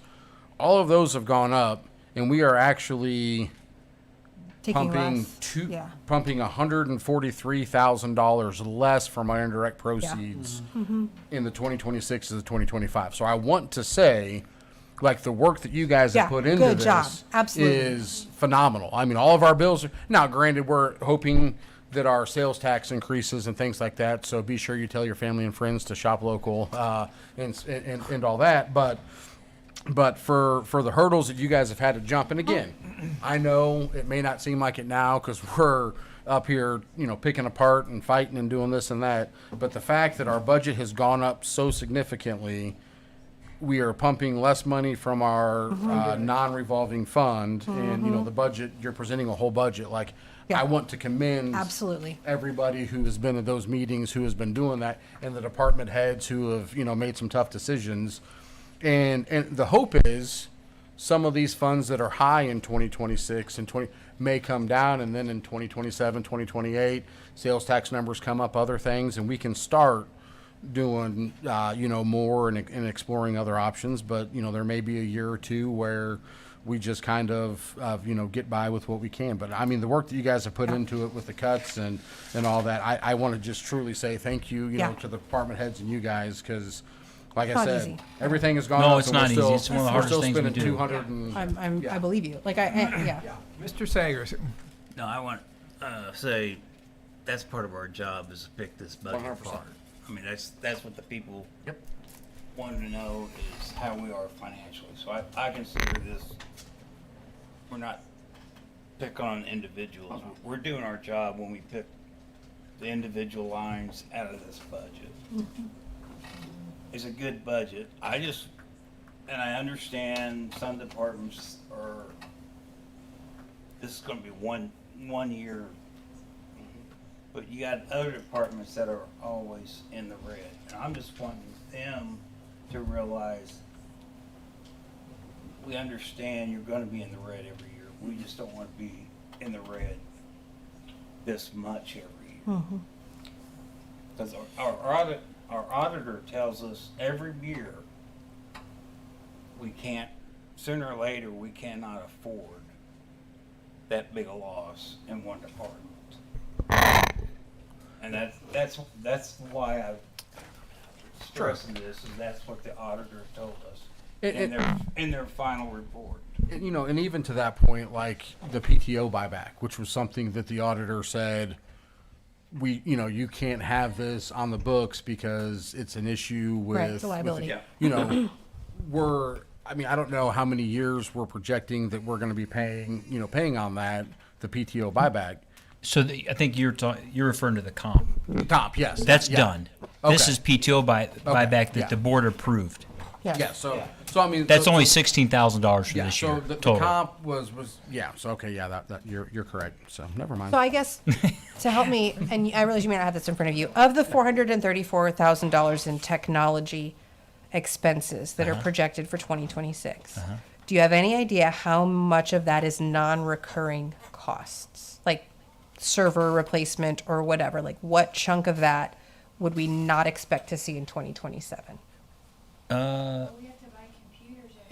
Yeah, and you got to understand too, so we might transition from like servers to like the cloud, and that costs money too. So you might be swapping one thing for something else, but there's still a cost associated with Yeah, it. so I understand, and I understand that we want to be, as we were talking about before, maybe go ahead and set aside some money where we don't necessarily have that expense incurred that year, but we're going ahead and building savings towards when we will have that expense.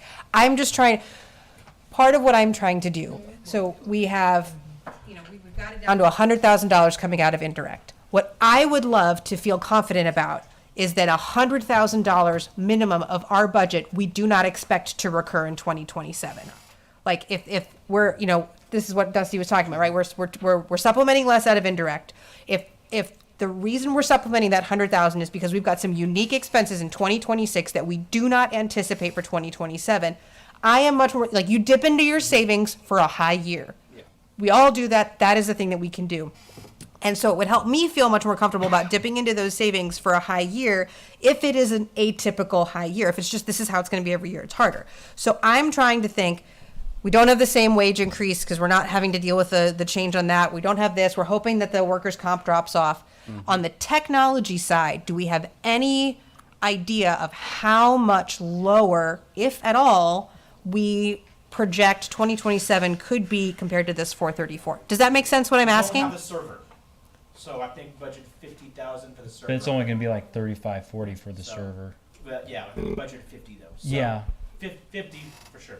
50-ish. JMERC's rates do increase 5% every year. That's And keep in mind, 5% is not Neil, foreign- I yeah. mean, Agreed, but I might it's come to you coming. one year and tell you you need to build a pound too. Then I mean, No, then I we have to understand. find I- that some money I someplace. understand. I mean, so I wish I could tell you that there's things that we left off that we that will need to be done at some point. I Yes. know.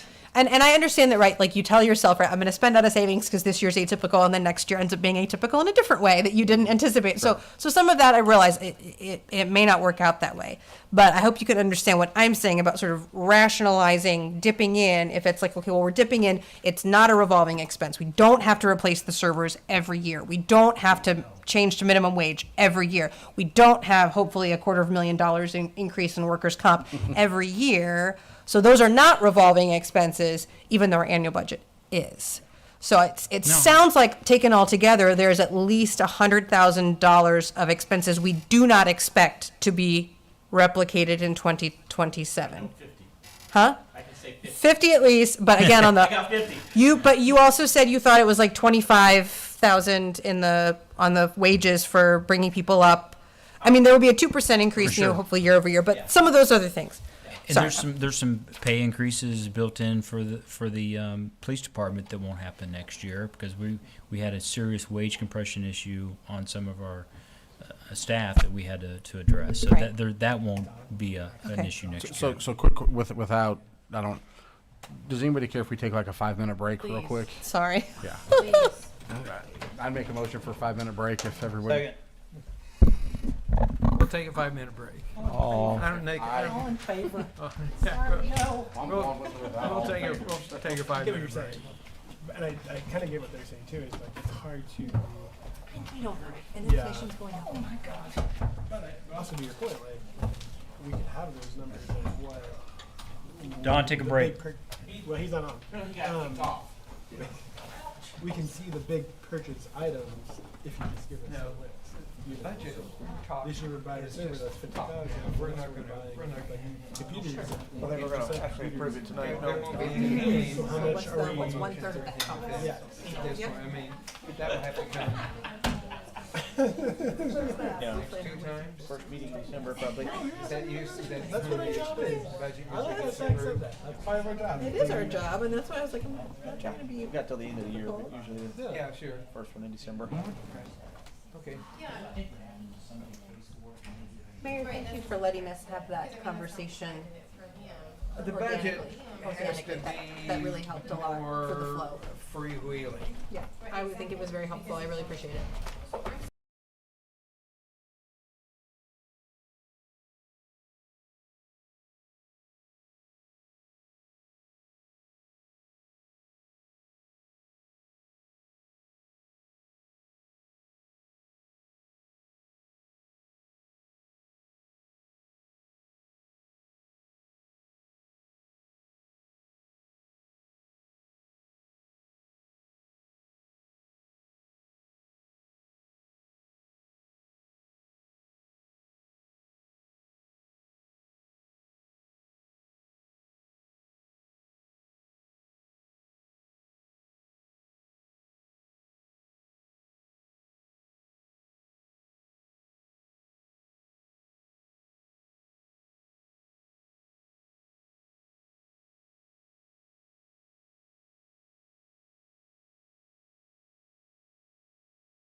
Okay, so I'm not sure where we left off, but is there any certain way you'd like me to go through this? I think everybody's had a chance to read all these bullet points and some the narrative here. It kind of gives you an overview.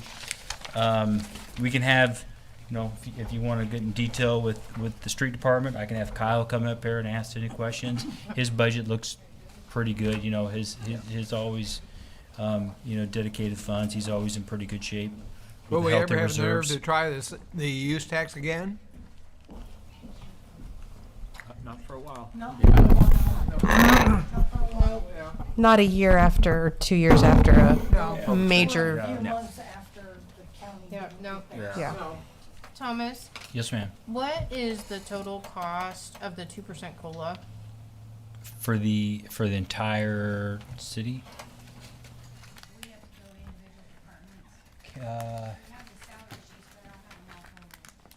Can we do? Trying to think how we can back that out. We know what the total wages is. That, are. and then like the 2% step increase totals, just out of curiosity.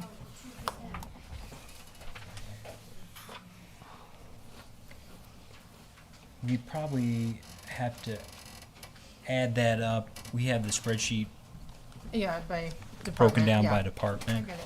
but it's not as much as you think it is. I mean, and the 2% is for the step increase. If your anniversary is like in November, you don't get it in January. You get it in November. So there's only like 2 months on it for that year. But we can get both of those answers for you. Can you write those down for me, please? These, Where are we, Mr. Relford? We can answer more questions. Tell me what you'd like to see. What other details beyond what's here in the draft? are there any additional staffing increases that have not already been approved by the board that are part of the 2026 budget? Or decreases. Or decreases. But I'm just saying, like, so for example, you have in here the staffing increase in City Hall. Are all Correct. of those already ones that we have approved or no? ma'am. Those are part of the budget. Okay, so included in how that. many, can you remind us how many positions that, Yeah, so that we have Susie, who was here. Her part-time position, we're asking for that to be full-time, okay? and then add a full-time position in HR to help out Carol. Do you have any idea what the price tags are to those conversions? 40,000 probably. For both of them total? No, each. You know, 40,000 each? Yeah, like probably $19, $20 an hour type thing. And that's So the included in the full-time would be budget. 40, and That's then the that's additional would be listed. 20. That's broken down in this actual draft budget. Okay. So with benefits about 45. So that's included. Okay.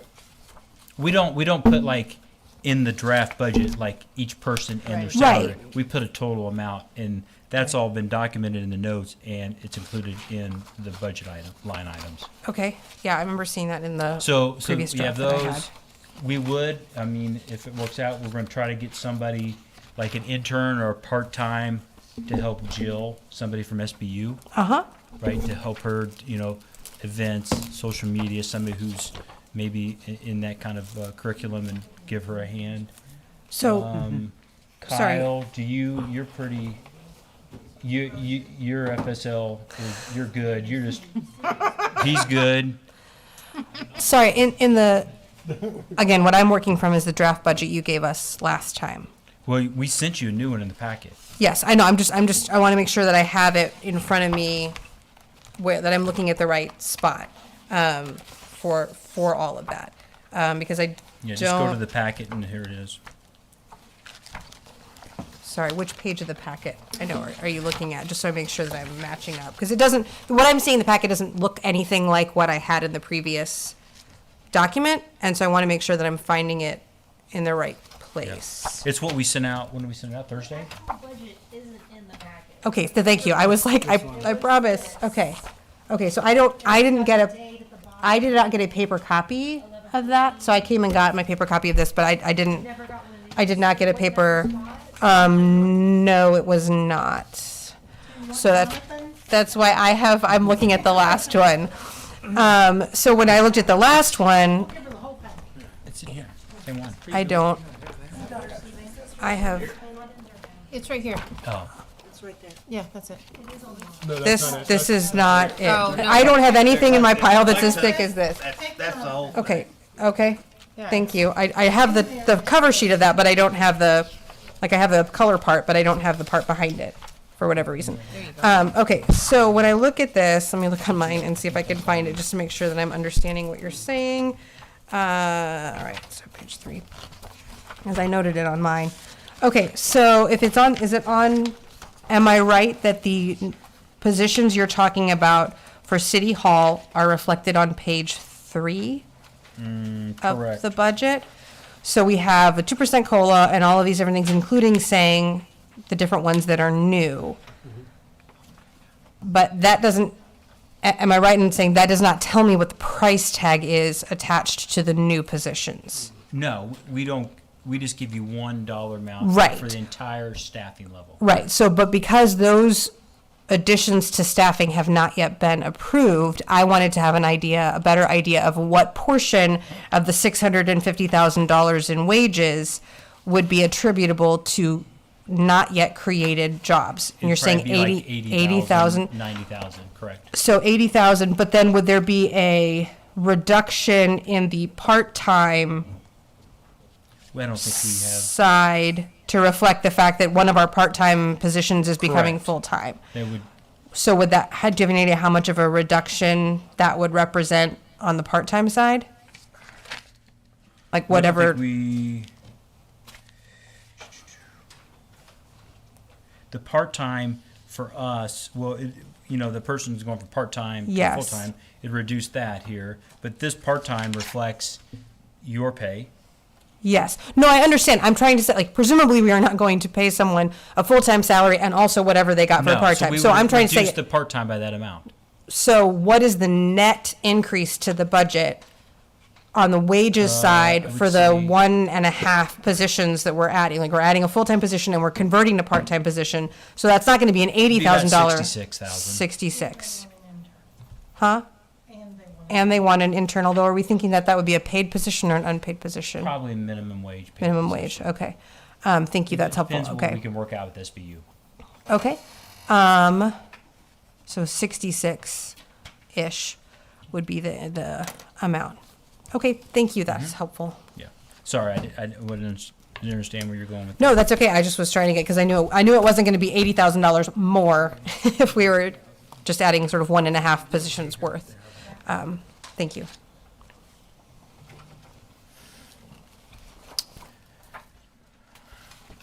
Where were you getting the 800,000? I mean, where then? So I was looking on page 3. Yeah, I see that. So the wages under general government was 650,000, and then underneath that, in the notes was a description. There you go. And then in the description, like Yes, most of the way I see- down, right, I see the there's description. HR tech and Okay, converted from part-time. And I was just trying to figure out what portion of the 650 were a result of that, those two additions. And Okay, what I'm thank you. hearing is about 10%, 66,000 or so of the 650 is a result of these two proposed staffing changes. Thank you. So, I guess the takeaway, you'd like Chief Johns to brief his plan with the department, talk about that, give you some numbers. We'll come back with some modifications based on your input for the sports fees. For the teams, I think you're all happy with the individual prices. I think that was fair. Again, just like he's talking about minimum wage for his department, it's the same thing for our lifeguards. It's gonna cost us more money to run the Right. pool next year. So we have to pass that cost on. Is there anything else the board would like to see for the next meeting? I would also like more information on the need for the staffing changes at City Hall. Okay. If we're looking at a tight budget and some unprecedented expenses for 2026, I would love a better idea of why that 66 needs to be added. And to the parks side of things, I think it is worth noting, I think someone maybe even said it, I don't love seeing the aquatic daily fees go up and the passes go up, but those numbers have been flat for a number of years. And I think we can all appreciate that you can't expect the daily rate to be, I mean, it's been $6 since 2021. So a $2 increase in a single year feels like a big jump, but if you think of it as only a $2 increase since 2021, that helps me to feel a little bit better about, even though it's a big year-over-year increase, like we haven't increased those fees in a long time. Same with the family season passes. It's a pretty big jump, but again, that number's been flat for 3 years and only went up $10 the year before that. So I think that And we do hopefully helps prorate it, people. too. Yeah, exactly. We always wait and get ours in July. No, I mean, maybe not this year. We won't. But anyway, so yeah, I think that's helpful, so people feel like, oh gosh, that feels like a big increase. Just realize there's been no increase for a very long time, and the numbers have to increase at some point because our expenses increase. So And there are other aquatic centers where the daily pass is $10. $16 for sure. sometimes, I feel like, yeah. So $8 to me sounds Yep. very fair. Yep. Mr. Okay. Alford.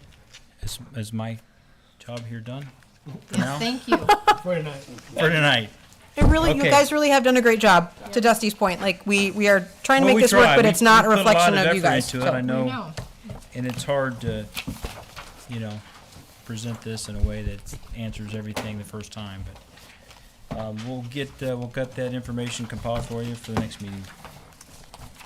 I take it this was for discussion purposes only, that no need for action from the board on this? Not until we have the chief. Yeah, of course, okay. All right, then we'll move on to what now is item 5C. I will entertain a motion for the first reading of bill number 2025-71. First reading. Second.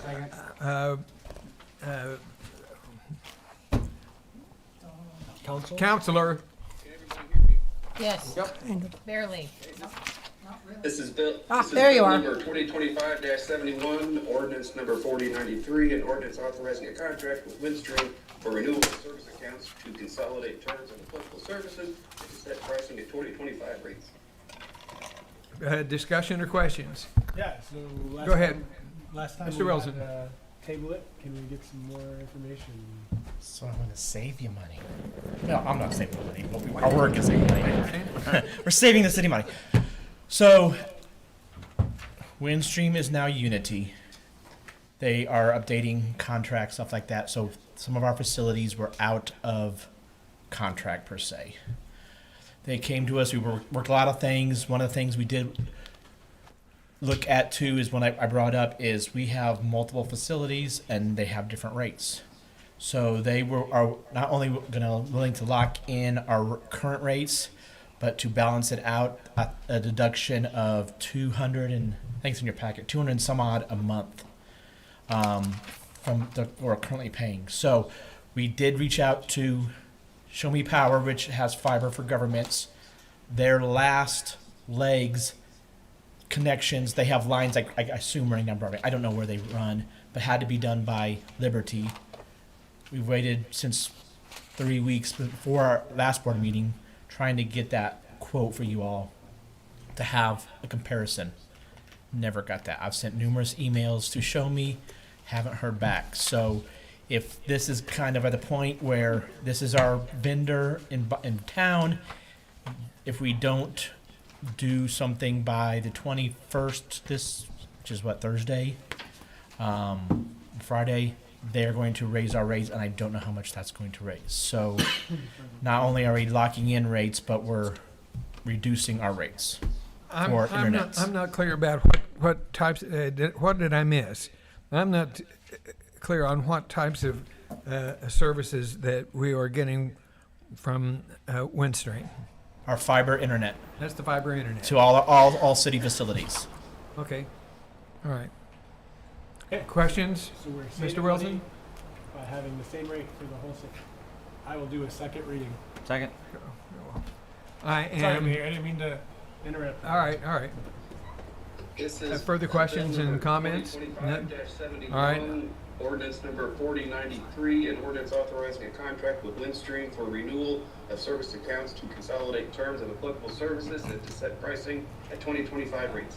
Madam Clerk, please call the roll. Wilson, Aye. Rains, Aye. Neal, Aye. Sagasser, Aye. Ross, Aye. Ballard, Aye. Price. Aye. By a vote of 7 ayes and 0 noes, we have approved bill number 2025-71. I'm entertaining a motion for the first reading of bill number 2025-75. First reading. Second. And I'm entertaining, and a second. Second. Counselor? This is bill number 2025-75, ordinance number 4097, an ordinance authorizing a services agreement with Phone Roche, Lighting America for the purchase and installation of the solar light at the intersection of West Aldrich Road and South Faith Street in the city of Bolivar. Questions, comments from the board? Seeing none, I'm entertaining a motion for the second reading of bill number 2025-75. Second reading. Second. And motion for second. This is bill number 2025-75, an ordinance authorizing a services agreement with Phone Roche, Lighting America for the purchase and installation of a solar light at the intersection of West Aldrich Road and South Faith Street in the city of Bolivar. Madam Clerk, please call the roll. Ross, Aye. Aye. Ballard, Aye. Neal, Aye. Price, Aye. Rains. Aye. Aye. By a vote of 7 ayes and 0 noes, we've approved bill number 2025-75. Moving on to new business, item number 6A. We've already had that, excuse me. I'm entertaining a motion for the first reading of bill number 2025-76. First reading. Second. And a motion for second. This is bill number 2025-76, and ordinance number 4098, an ordinance authorizing a police academy recruitment agreement with prospective police officer recruit. Comments and questions from the board? Is this a new agreement? Is this a new recruit or? No, this is one of our civilians. He's our crime analyst now. He's actually going to the academy, and this is the one that we're going to offset the tuition with the vehicle. Fantastic. Awesome.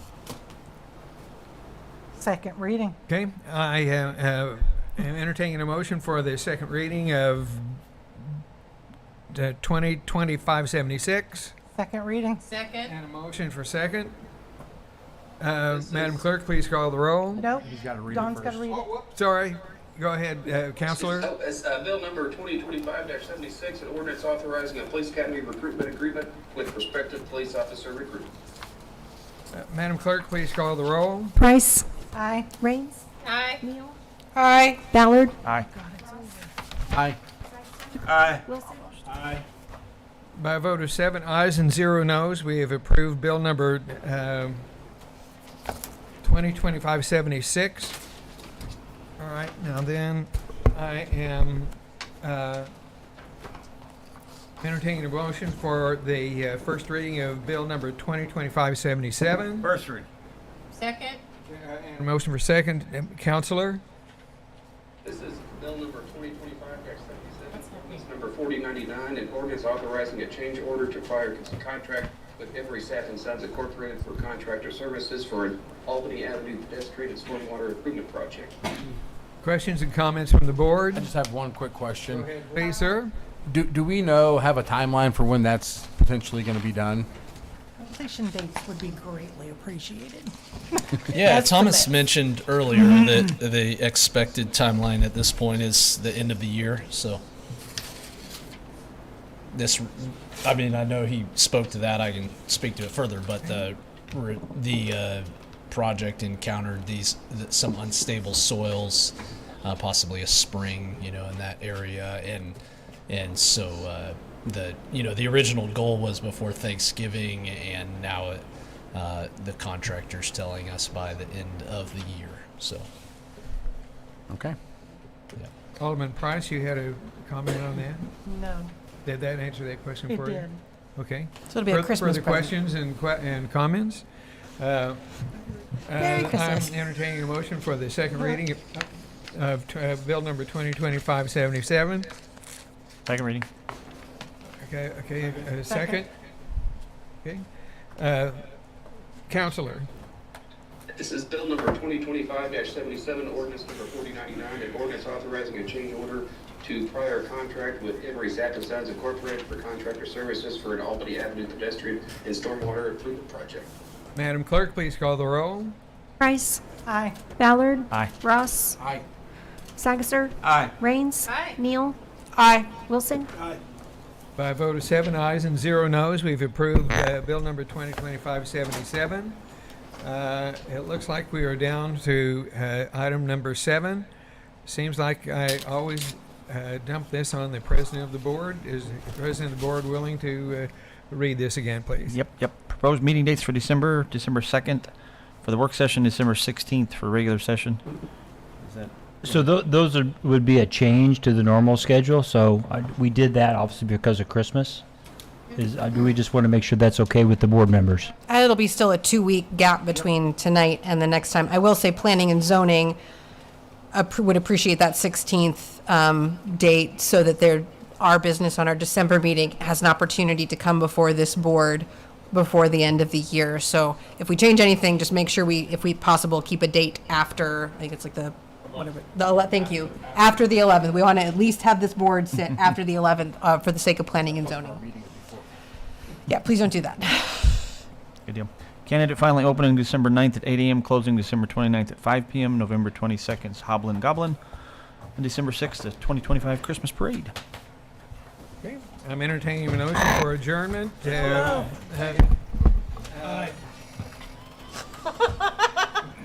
I can't remember. We have to. No. All in favor? Only All in for favor? executive. Only for executive. The ayes have it. We are adjourned.